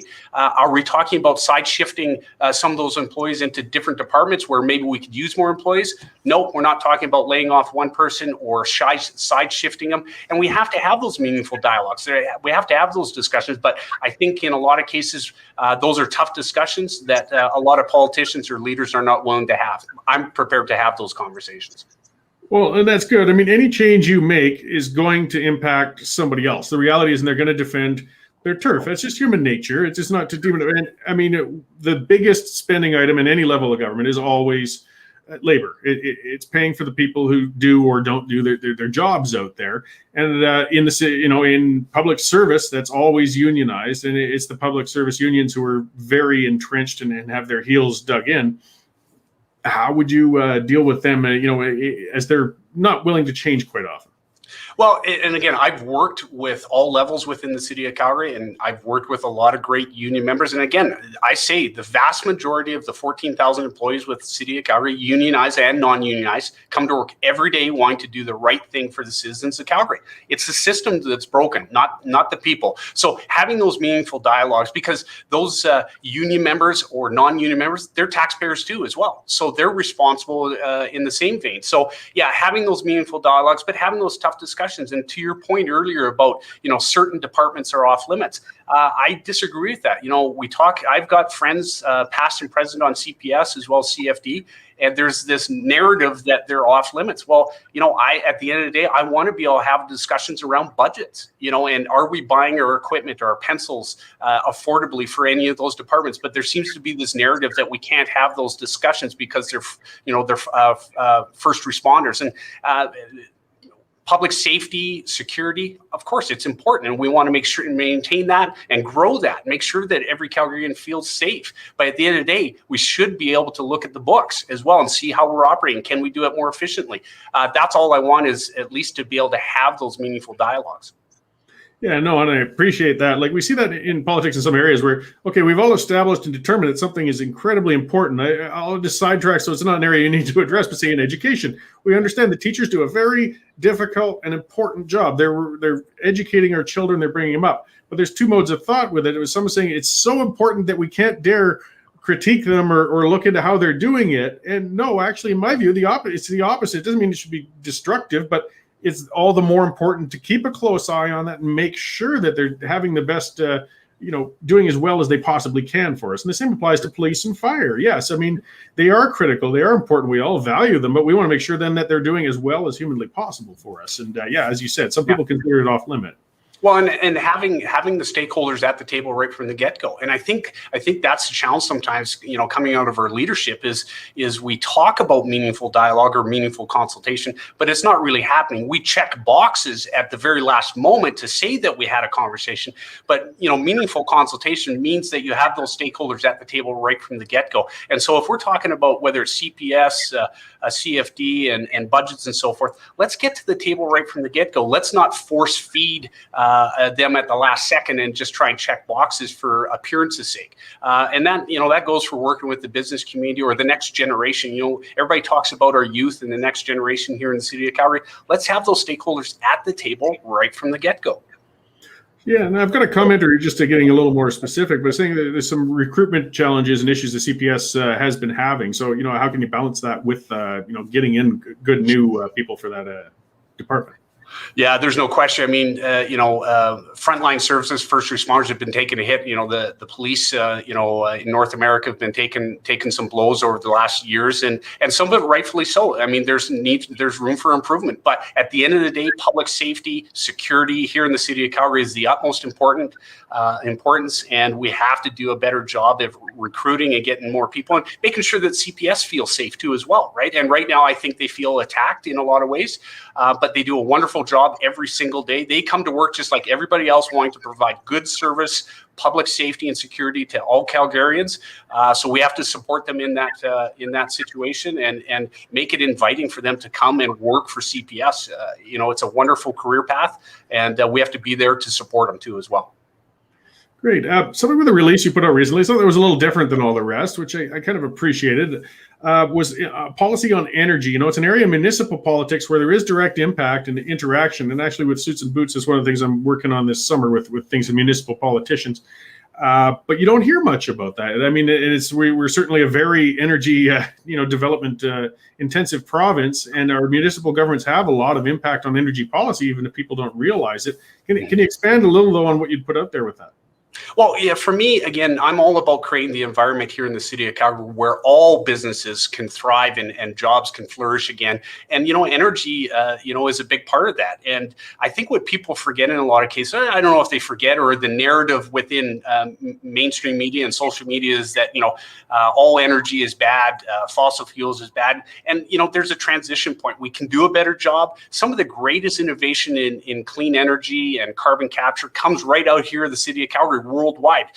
So, there's a lot to be expanded on. There's still years ahead of us of talking about job creation within the energy sector. My son Kyle has a master's degree in environmental sciences. So he's all about the environment and green and making sure that we leave the planet in a better place. But I lean on him to talk about, okay, how can we do the energy sector better? And so he provides that information for me. And so there's lots of opportunity for job creation within the energy sector, but we have to do a better job of supporting all businesses here in the city of Calgary, and that includes the energy sector. Great. Well, and we're all quite concerned about it. I mean, there's a whole lot of us very dependent on that sector, and we do kind of feel abused and underappreciated sometimes. And I mean, with our civic government, I mean, with things, I want to ask you to dive into it, but a lot of funding towards the Pembina Institute, for example, for city services that perhaps it kind of chafed on a number of people, might have been outside of, where they should be going. But I do want to drill down into a little more of the specific issues. The Green Line, I mean, that's a big white elephant in the room. It's been going on for years and years. The scope of it keeps shrinking and the budget keeps growing. And we aren't seeing any dirt moving on it yet. It's in question whether or not it ever will get going. Where do you stand on that project? It's the biggest one facing, I guess, in the near future. Yeah, I shake my head. It was an election issue in 2017. This has been talked about for decades. I am a supporter of, public transportation, world-class transportation for a world-class city. So there's no question I'm in support of the Green Line. I'm not in support in how it's rolled out. I'm very disappointed that it keeps shrinking and the price keeps escalating. So I think we can do a better job. Me as mayor, I'll be married to the hip of the project manager on that one. Make sure it comes in on time, on budget. We need to stop talking about tunneling under city of Calgary, downtown Calgary, tunneling under the rivers and so forth. That's a huge cost creep possibility there, and it's a vast majority of the budget is talking about tunneling. So let's do it surface, let's do it above ground. Let's get it built. I'm disappointed that the southeast leg has not been, the land's acquired, it's flat, it's not rocket science at this point. Why we don't have shovels in the ground on the southeast leg right now is confusing at the best. We could be creating jobs in that situation. So I'm just disappointed that we're not farther along. I'm disappointed that the budget has continued to creep and we haven't got any shovels in the ground at this point. And then to expand on that, I'm really disappointed that we haven't talked about connecting YYC to downtown Calgary. When Montreal's rail link is done in the near future, Calgary will be the only major city in Canada without a direct rail link between its international airport and downtown. That has a huge economic impact. It services Calgarians from a social aspect as well. And then to expand on that, I'm a big supporter of connecting YYC through downtown out to Banff. By rail too as well. That for Southern Alberta and Calgary would be a game changer in so many ways. So yeah, there's lots to be talked about. I want to get the Green Line built, but I need to do it on budget and on time. That'll be my task as mayor. Yeah. Okay. Well, to tie some of it together, I get some interesting questions from viewers. The Albertan here saying, how do we propose to actually attract business? Currently, it's cheaper to set up business outside of Calgary than in Calgary. Now, I'll expand a little on that, though. I live in Prentice, just outside of the city of Calgary, and with our there's been some battles going on. I mean, the municipal development plan is really pressuring the counties outside of the city of Calgary. It seems that some people have their development visions in the city of Calgary and feel they should be able to enforce those on municipalities outside of the city, which really gets us very crabby. But at the same time, there's some competitive issues going on. I guess some feel, I guess there's 2 points of view. I mean, I've seen someone who's running for mayor, and I won't bother going into who that was, but was talking about along the lines of just basically finding ways to choke the outside development to force it to be able to come into the city of Calgary. I personally, showing my bias, but as the commenter said, how do you make it, though, more competitive just to come in rather than trying to cork the bottle right now? Because there is a flight of capital from the city and a flight of people right now. The downtown's hollow. If we want to pay for things like the Green Line, we need to get that business back in. How can we do that? Yeah, I mean, that's a multi-layered question, multi-pronged approach that we have to take. But, dealing with our community partners outside the city limits, we have to have an amicable relationship. Right now, if you use north of town, the Balzac area, if there's a fire event or a crime in progress, we're showing up. The city of Calgary showing up, providing our services, in most cases free of charge. Why are we not creating a partnership? There's no sense in those counties creating their own fire or police situation. So why are we not partnering with them where we can supply the services because we already have them in place, but we can also get repaid for them as well too. So creating those partnerships, having that amicable relationship. But I often say the greatest thing about Alberta, about Calgary, is we have lots of land. It's also a detriment because there's no boundaries to stop us from growing. So, but again, it goes back to city council seems to think they need to tell us how and where we live, and it's not up to city council to decide that. So I have a real concern about the guidebook to great communities and what that brought forward. That we had no meaningful consultation around that. We have to do a better job of bringing the stakeholders to the table right from the get-go. And so there's lots to be discussed here, but attracting new businesses, but more so retaining our existing businesses. We often talk way too much about attracting new business. What about the businesses that are currently right here in the city of Calgary and have been here for decades, building and supporting the city of Calgary? Let's talk about property taxes, giving those businesses a clear line of sight around budgeting. Every Calgarian I've talked to, business owner I've talked to, they have no problem paying their fair share. They just want to be able to budget and plan for the future. This peaks and valleys of one year to the next, not knowing what your property taxes are going to be, that's ridiculous. We can't plan for the future, both as a homeowner or as a business. So clear line of sight on that. Simple thing like business development permits and business licensing. By jurisdiction, we're one of the longest to get those permits in place. We got to get it down into the days, not months. It should be a 30 to 45 day process. If you're applying for a building permit or development permit, let's fast track it. Let's get things. Let's change the narrative that Calgary's open for business. Right now, we talk tough, but our actions speak differently. We're not open for business. We're not a business friendly city. I intend to change that. We got to do a better job. Yeah, and red tape is a big issue. I mean, and that's when it doesn't have to be that costly to make things more attractive for business. I fully agree there. An area, though, of that is, in talking about, supporting existing businesses, Calgary Economic Development. I can dive into that a little quickly. They've had that $100 million fund for quite some time. And it's been almost insulting to a number of business owners because they're spending that money to try and attract business owners to compete with the ones who are already struggling and sitting in the city. Right. to be honest, their success records, they point to a few things they've drawn in, but overall, it's not been very good. They've burned through 40 million of the 60 so far. Yeah. The head of them just suddenly took off and has resigned. And where do we go with Calgary economic development? They're still sitting on a pile of money. They seem to be directionless and leaderless right now. Can it be fixed, or perhaps is it time just to fold that back in and let business be a little more natural? Well, and I think, again, the mandate of these agencies, whether it's Tourism Calgary or CED and so forth, is drive the economy. Increase visitors to the city of Calgary, increase business, create jobs.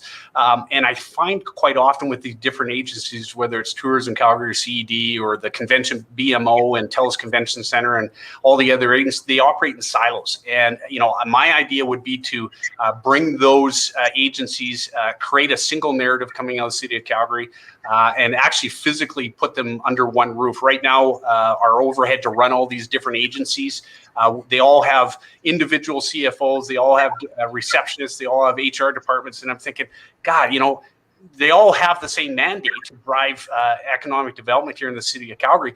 Why aren't we under one roof? Why are we not having cost-saving measures implemented that way? But more importantly, force them to work together and collaborate together to create that single narrative. So I think there's lots of room for improvement. The Opportunity Investment Fund, I was a little disappointed. I like the idea of it. Don't get me wrong. And I'm in support of attracting new businesses and so forth. But I had this conversation very early on with the head of CED, and this goes back a couple of years ago, where we were looking for a $60 million shortfall to try and to scale back property taxes. And at that point, I think we had only spent 10 million or 15 million of the 100 million. And I said, can we not steal or claw back some of that money and help support the businesses that are already City of Calgary? And the answer was, Brad, that's too short-sighted. The net gain of all the new businesses that fund has created, I think, is far outweighed by the losses of business either due to bankruptcy here in the city of Calgary or moving out of the jurisdiction. So I don't know at the end of the day how many jobs we've actually gained, but I suspect that it's a negative. We haven't gained any jobs through the Opportunity Investment Fund if you consider how many jobs we've lost. Yeah, well, that's a challenge with those arm's length corporations that get set up. Whatever the reasoning may be for it. But unfortunately, they're unfoipable. We can't have a look at these things, even though they take in a great deal of tax dollars. It's sort of a way that, governments can hide their actions from, and take away that accountability that they would have had if they did it in-house. I mean, maybe they're doing a fantastic job, but we've got no way to check on that and find out, really. And that's distressing.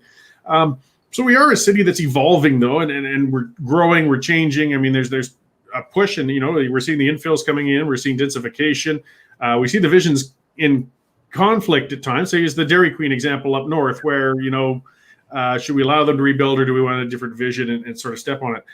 But we're going to have those discussions. The guidebook, now, that was quite a controversial item that came forward. I mean, it was put forward, it sounds like a guidebook, but then it's very prescriptive in telling what to do.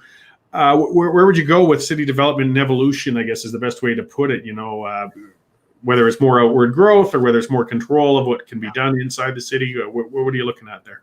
Yeah, I mean, again, recognizing that, again, it's not up to city council to decide how and where we live here in the city of Calgary. It's up to city council to figure out after we've made that decision. So I get densification versus urban sprawl. Every time we build a new community, it costs more, right? We have to service it with police, fire, maintenance, all that kind of stuff. So yeah, the math says that, but again, it's not up to city council to decide that for us. If we all decide to urban sprawl and build houses with backyards because we want to grow gardens or have a place for our kids, then it's up to city council to figure it out. And then eventually, maybe it's up to city council to have that tough discussion with the citizens of Calgary and say, hey, you all looked at want backyards, it's going to cost you more in property taxes. But again, I think council is in fear of having those tough discussions. But densification, I get it. Urban sprawl, I get it. I think finding that balanced approach. But again, it's not up to council to decide how and where we live. It's up to them. It's their responsibility to figure it out and make it work within the budgetary constraints that we have. But yeah, the Dairy Queen, that debacle. Here's a family that poured their heart and soul, their finances into their own small business. They had a fire, and now they were left holding the bag, not knowing if they could rebuild or not. So, it's examples like that where, I think council is currently out of touch with its citizens. We have to do a better job of engaging with our citizens and having those meaningful dialogues. Yeah, well, and getting to touchy dialogues, one of the bigger roles, and there's been a lot of sparks and conflict, is multi-levels with government. Though, you would be the representative of the city, assuming you were elected to the provincial government and the federal governments. Right now, the relationship, I'm going to speculate, between the current mayor and the current premier isn't all that great. There's always going to be some degree of that going on, but what sort of relationship would you anticipate having with those other levels of government? Said simply, nothing good comes from negativity. I cannot understand our current council, some of our mayoral candidates taking the adversarial role with the province. I just, in simple forms, anecdotal, I talk about, the parent-teenager relationship. And the teenager disrespects its parents and then goes for their allowance an hour later, and they expect there's going to be a good result from it. I'll stand up for Calgary all day long. I'll fight for everything for Calgary. But at the end of the day, we have to do it in a respectful manner. We cannot continue to trash talk the provincial leadership in social media, on mainstream media, and then expect a good result the next day when we go to negotiate a deal or look for a helping hand. We got to do a better job that way. And so having those collaborative leaderships, it doesn't mean that we always have to agree. It doesn't mean that I won't fight for Calgary, but at the end of the day, we got to do it in a respectful manner. And that's whether it's the provincial or federal level or within council. We got to do it in a respectful manner. More gets done on a positive note than ever will get done negative. Yeah, well, and so the cities and municipalities are under the umbrella of the provincial government. That's just the nature of our legislation. One of the areas that it's been mayor to mayor, is looking for different revenue tools, perhaps, and means to fund the city. I believe it's open for debate, but I mean, sometimes it just seems like they're looking for more ways to grab more versus more efficient ways to go. I mean, property taxes alone are a difficult area just to raise so much funding for such direct areas of government. But at the same time, I'm not all that eager at the thought of giving a mayor the opportunity to make a local sales tax either. But still, are you receptive to, I mean, they've talked about municipal charters and changing things, but negotiating with the government for different abilities for municipalities to perhaps raise and disperse funds? Yeah. And there's no question. There's, you talk about city charters and having open dialogue with the province and how we can, tax differently or what the split should be. But again, I still go back. I truly believe, other than the downtown core, yes, we've got a revenue issue because of the valuation of the downtown property, but we don't, as a general rule, we've got a spending issue in the city of Calgary. We don't have a revenue. So I get tired of the narrative coming out of council that here's your two choices. We either raise taxes or cut services. And for me, there's better ways we can look internally, and it's having those tough discussions that we spoke about earlier. Current council, current leadership is not willing to have those tough discussions about how we change the culture in the city so we can implement some of these cost-saving measures that are right there in front of us. So again, I'm less worried about revenue generation. First of all, I want to be able to look every Calgarian in the eye and know that their tax dollar that they've given us is been spent wisely. And until I do that, I'm not going to talk about more taxes and more revenue streams reaching into other people's pockets or their pockets for more money. Let's look internally first before we start asking the citizens to pay more. Great. Well, and so I mean, I'll start to kind of wrap up here. Are some other areas you'd like to speak on in your campaign that planks and where you're going with your vision for the city? Yeah, for me, again, I talk about, our current generations, the people that are on this call, but I want to talk about the next generation. We've had great interaction with that next generation, the 20 to 30-year-olds. We had a call about 2 weeks ago with 80 young professionals between the ages of 20 and 30. And I want to know, again, it's about having the stakeholders at the table right from the get-go.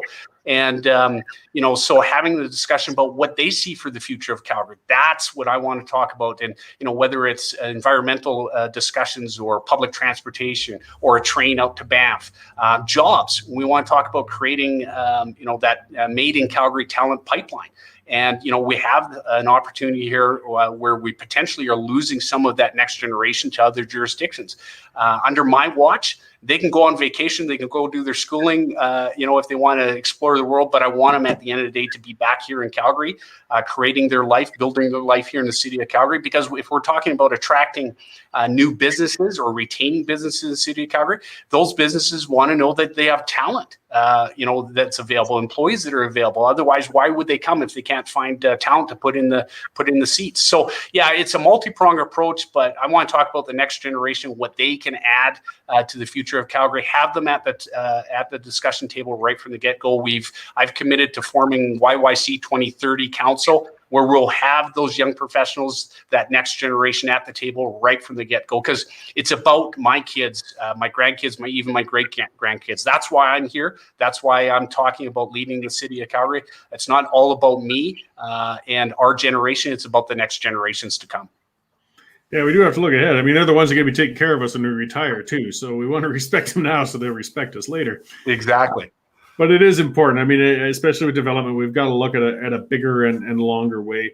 So I appreciate that and appreciate you coming on. Where can we find more information about your campaign and what you're doing with it? VoteBradfield.ca. We'll be rolling out platform over the next couple, 3 weeks. You can go on, you can order a lawn sign, you can donate, you can sign up to volunteer. Would love to hear from you. You can ask for a call with me. You can book a call with me. I'm taking personal one-on-one calls with anybody who wants to get on the line for 15, 20 minutes, have a discussion about what's important to them. So yeah, VoteBradfield.ca. Would love to hear from everybody and look forward to connecting.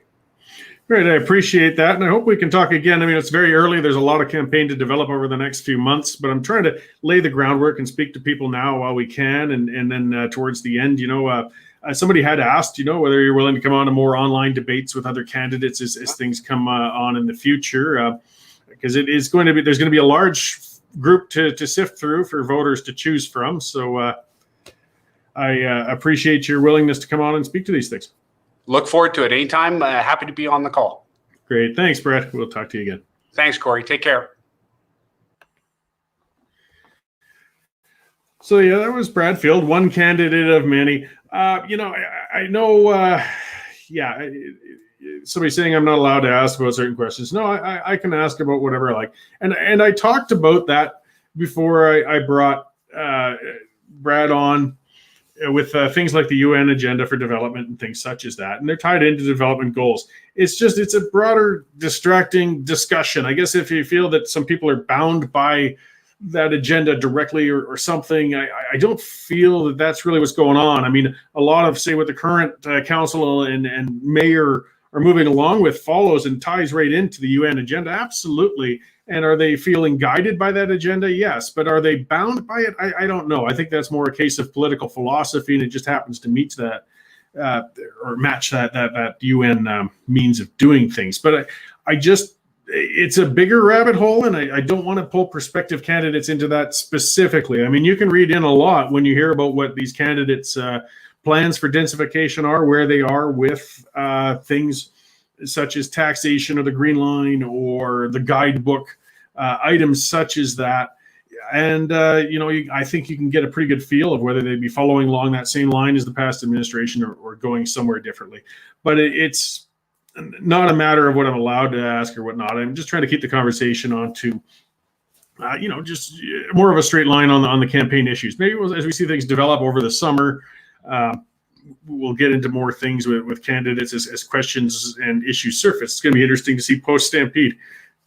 I'm not going to get candidates to take swipes at other ones. That's hard during a campaign and it gets too personal. But I'm not running, and I'll say some things. Like I'm watching, for example, if you want more of the same thing, in my view, it's Jody Gondek. I mean, that's just Nenchi's heir apparent.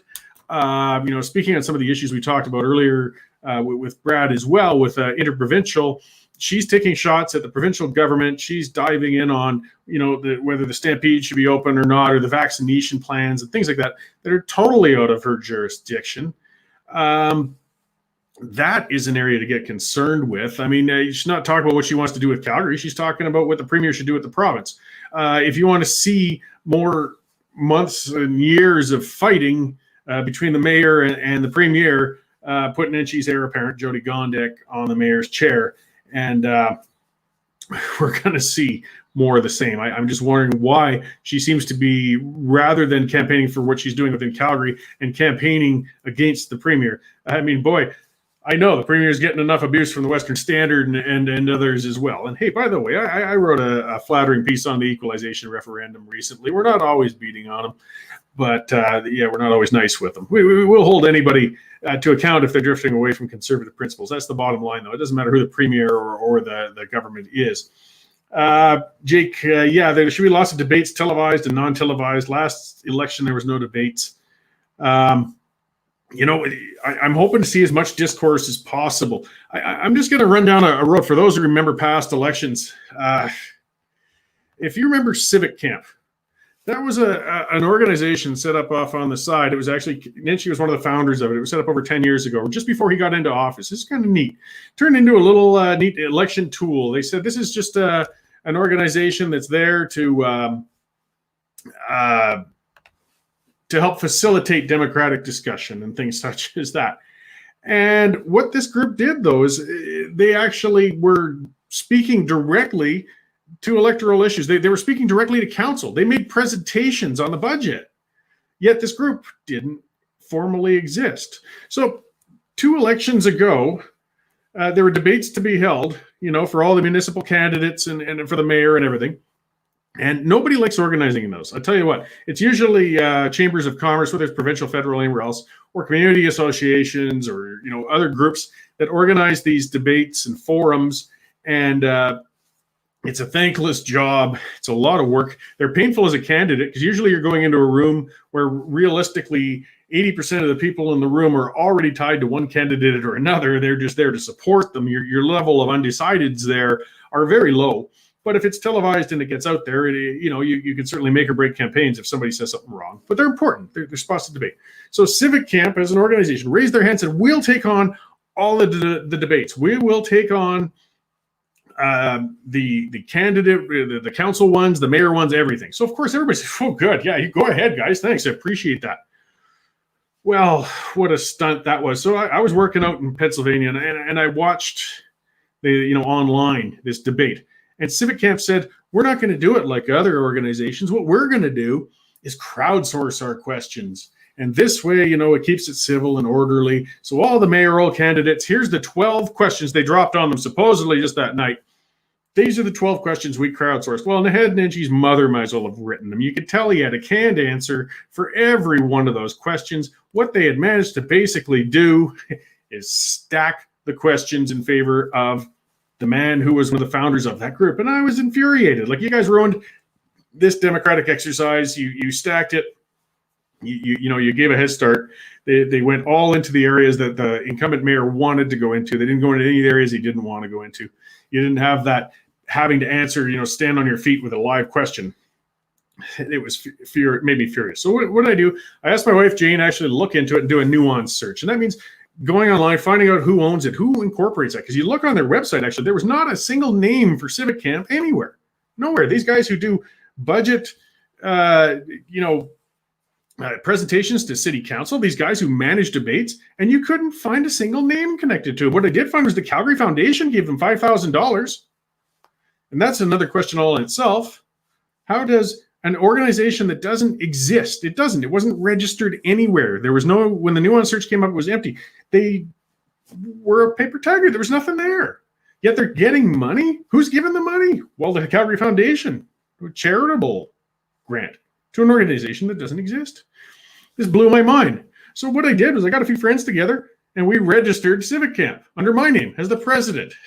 And I put out this website that endorsed every candidate that Nenchi despised, and it looked very much like the other Civic Camp website. Either way, Nenchi lost it. His eyes almost bugged out of his head when this came out, because some of the media even got confused with, is this the real Civic Camp or not? And then they discovered, oh, wow, this is run by Cory Morgan. It's fake. I said, what's fake? Who owns it then? Come on out. Show your face. Nobody would. Why? Because everybody who ran that group was on Nenchi's campaign team. They couldn't expose themselves for who they were. I even said to the media at the time, look, I spent the money to register this as a nonprofit. It's out there. But you know what? I will give it back to you guys. Just give me the names and I'll give it to you. I can't give it to you if you don't tell me who you are. Well, they wouldn't answer. Nobody ever raised their hand and said, it's mine. Give it back. So yes, as much as all people were even saying Cory should be charged for stealing it. From who? But that's how dirty the municipal politics is. Creating a shell organization like that to sit there and campaign on the side. And hey, what are you going to do? Sue me over it? Come get me. Just show me who actually is behind you. And the fact that not a single one of them could raise their hand and say it's their organization tells me that it was dirty. So eventually it just faded away. I got bored with it, and let it lapse in the corporate registration. But a lot of people didn't understand what I did. And then she went to the media and said, oh, that jerk Cory Morgan went out and, killed off a charitable organization out of spite and nastiness. No, actually, what I took away was a proxy campaign group that nobody would put their name on. Now, in that long roundabout way in this rambling rant, back to what Jake was talking about. We can do these debates on Zoom. We can do them on Facebook Live. And it's important, as he said, it's important to take questions as they come from real people. Bring them up as they come up. So when we get these on, I'm hoping the Western Standard can hold some of these down the road, bring on multiples. It's going to be hard. It's going to be hard when there are 15, 16, 17 mayoral candidates out there. Realistically, you can't have a good debate with more than 5 maybe tops. Otherwise, it just goes on forever and everybody gives their stock answers. So that comes a little later in the campaign, and some people will get upset, and it might seem arbitrary by different groups and organizations holding these debates and town hall meetings, those sorts of things, on how they chose what they felt to be the top contenders and how they excluded others. But if you held a free-for-all with all 15 candidates for mayor, it might be 20 by the time we get to, closer to voting day. You can't realistically hold one. But either way, we've got some great tools in front of us. We've got these online meetings. Hopefully the restrictions are down enough we can actually get together in a community center and have these for real again. And it's up to us to make sure nobody stacks it again. I don't see a side group, a civic camp was blown up, and that's one of the things I'm proud of. I don't care if Nenshi and the rest got upset with me over it. I think among the political stunts and acts I've done over the years, that was my best one, even though the least amount of people understand just exactly what I did that time. But they won't pull that again because they realize you're going to get called on it. They got away with it for years. This way they can't do it again, because we'll see that coming and we will call them out again if they pull that sort of crap. So that was one less tool in their ugly campaign box, because we got a lot of the same players from back then managing campaigns of today. So watch for those things. And when you get the in-person ones, what did they not like? What did they want to fix? And that's what it was. It was a fix with the civic camp thing. They didn't want people actually on the floor to throw out a question that the preferred candidate of them wasn't ready for. And they did that on every one of them. There was Pincott who used to run, and he ran for council, and he actually complained about who the moderator they chose for Civic Camp was. So they pulled the moderator and changed it. Well, wait a minute. The candidates don't get to pick and choose that. Don't show up then if you're too scared to face that moderator. But Civic Camp was already geared to their preferred candidates. That's why. So they bent over for them. Let's get good debate. And part of it's driven, it's driven by us, voters, activists, so on, because a lot of the candidates don't want to go to these things. And they can be painful, and they can be minefields. As I said, a lot of the room is undecided, but if you say something wrong, don't worry, you will hear about it for a long time. Let's not forget Ward Sutherland with his Johnny Jew comment back there in the last election, which was bizarre.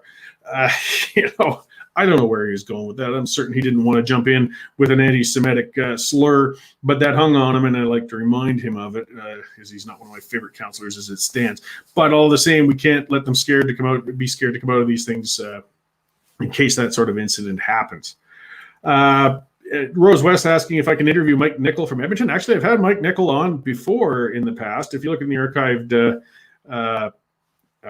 Facebook and YouTube videos, you'll find the Mike Nickel interview. I'll probably have him on again. It's hard, most of our followers and audience are Calgarian, but we do want to broaden it, and it's important. And Mike Nickel's certainly standing for some good conservative values there.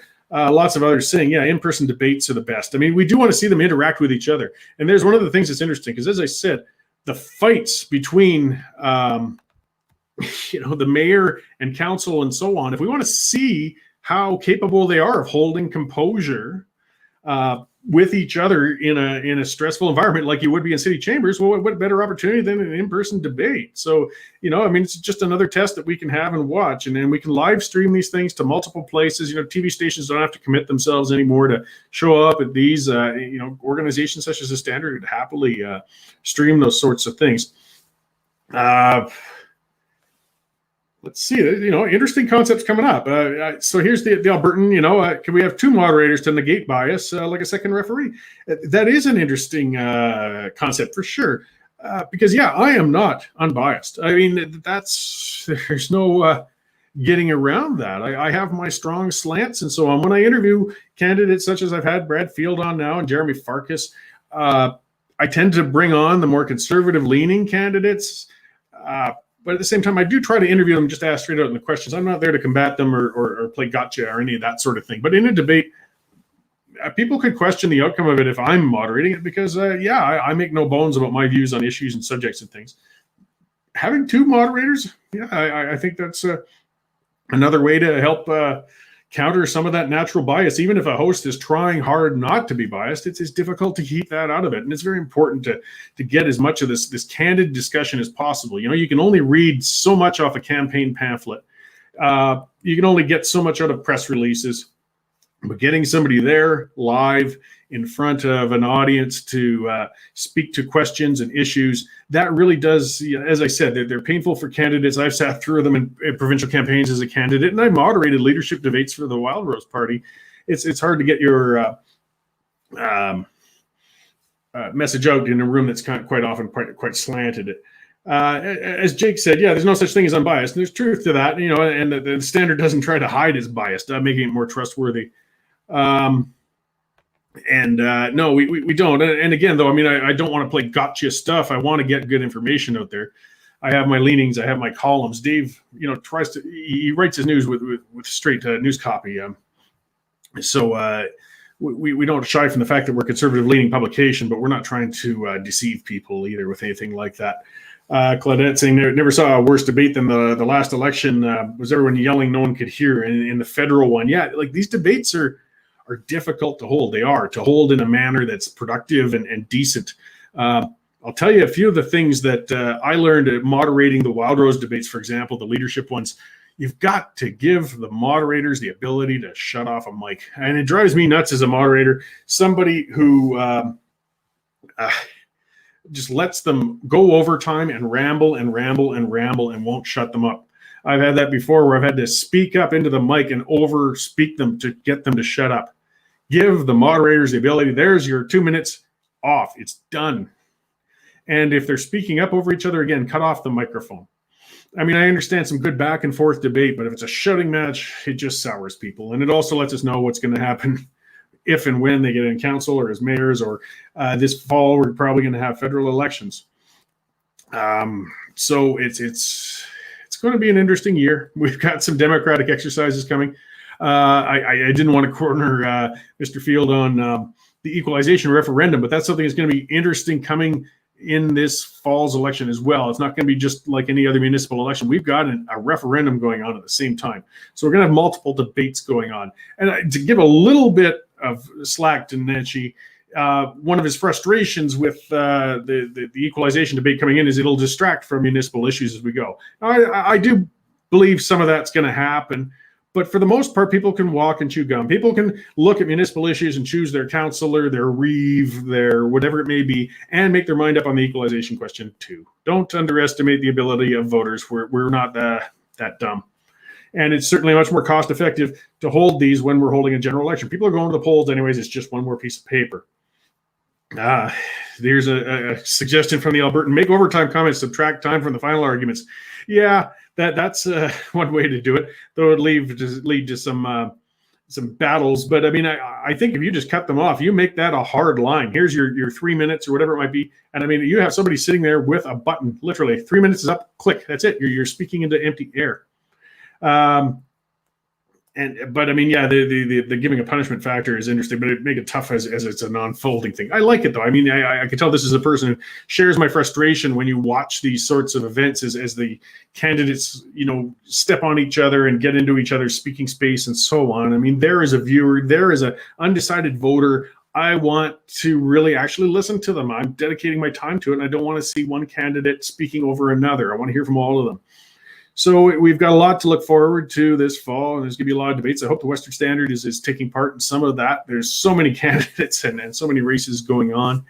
By the way, that wraps things up for today. I should get back to, things with the Western Standard. We are not tax funded. We are reliant on you for subscriptions. We're reliant on our sponsors. This allows us to, again, we're not beholden to government. It allows us to be critical of government. Once you start taking money from somewhere, it's pretty difficult. I mean, news organizations, if you're reliant on government funding, well, you don't really want to shake the tree too hard because you might lose your revenue and not be able to pay your staff and bills. We don't have any of that dependency, but we are reliant on our subscribers and our sponsors. So again, Resistance Coffee, check these guys out. They're hilarious. Follow their Facebook ads. It's great. They're creative. They put out those different ads and coffees by different names.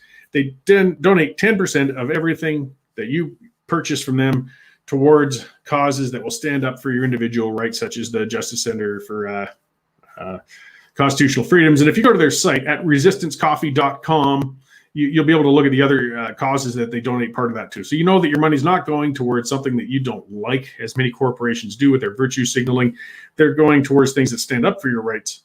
And when you purchase, if you use the promo code Western Standard, all one word, you're going to get 10% off that first order. So 10% of your order is going to go towards good causes that stand up for you, and 10% of it's just going to get taken off as a discount for you because you came from the Western Standard. So be sure to let them know. As I said on the pipeline the other day, Ben, one of our regular listeners, he sent me a picture of all the coffees he bought, and he had them all lined up on his counter, and he's quite enjoying them. Our other sponsor for the show today is the CCFR, the Canadian Coalition for Firearms Rights. And don't forget, nobody works harder for firearms owners than the Canadian Coalition for Firearms Rights. And they're suing the federal government on behalf of gun owners right now. So become a member, to donate to their legal fund, help them out. Go to firearmrights.ca and click Why Join. These guys need help because they're helping you. The government's not going to do it for us. We have to do it for ourselves. So, great. And just a complimentary one out there from Claudette at the end. Yes, only podcast I listen to is Western Standard, and Nathan is so enjoyable and intelligent. Nathan's great. And he'll be back on Tuesday, Wednesday, Thursday. He's got that radio voice I envy so as well. I mean, he just blasts that out there. But he's great. He's got that show. I'm going to be back at Monday at 10. Something we are probably going to be moving on to is we're still going to keep the same schedule. But we may start pre-recording our shows because going live has been great, but it's difficult to get guest schedulings and sometimes things like that. So we'll try to keep you up to date when the live ones are coming and when the recorded ones, because we do want to get the interaction with guests coming on and listeners being able to ask them questions and talk with them. But at the same time, we're trying to get as good a product out as we can. And feedback is always appreciated, even though it's not always positive. So either way, we're looking at a great weekend. Get out there and support your local. You can actually sit down in a pub with up to 6 people now, have a drink, have a bite. They don't even have to be from the same household anymore. The weather's going to be great. They got all those expanded patios. Get out and get your hair cut. Yeah, I got Jane to do mine. Shaved it. Cost efficient, though. But support those small businesses. Use the gym. I'm sure a lot of us have got a few extra pounds on, but all those small businesses are reopening. They really need our support. They need our help right now. Get out and do it. We can start getting back to a normal life again. Thanks for tuning in today, and I will see you guys all next week.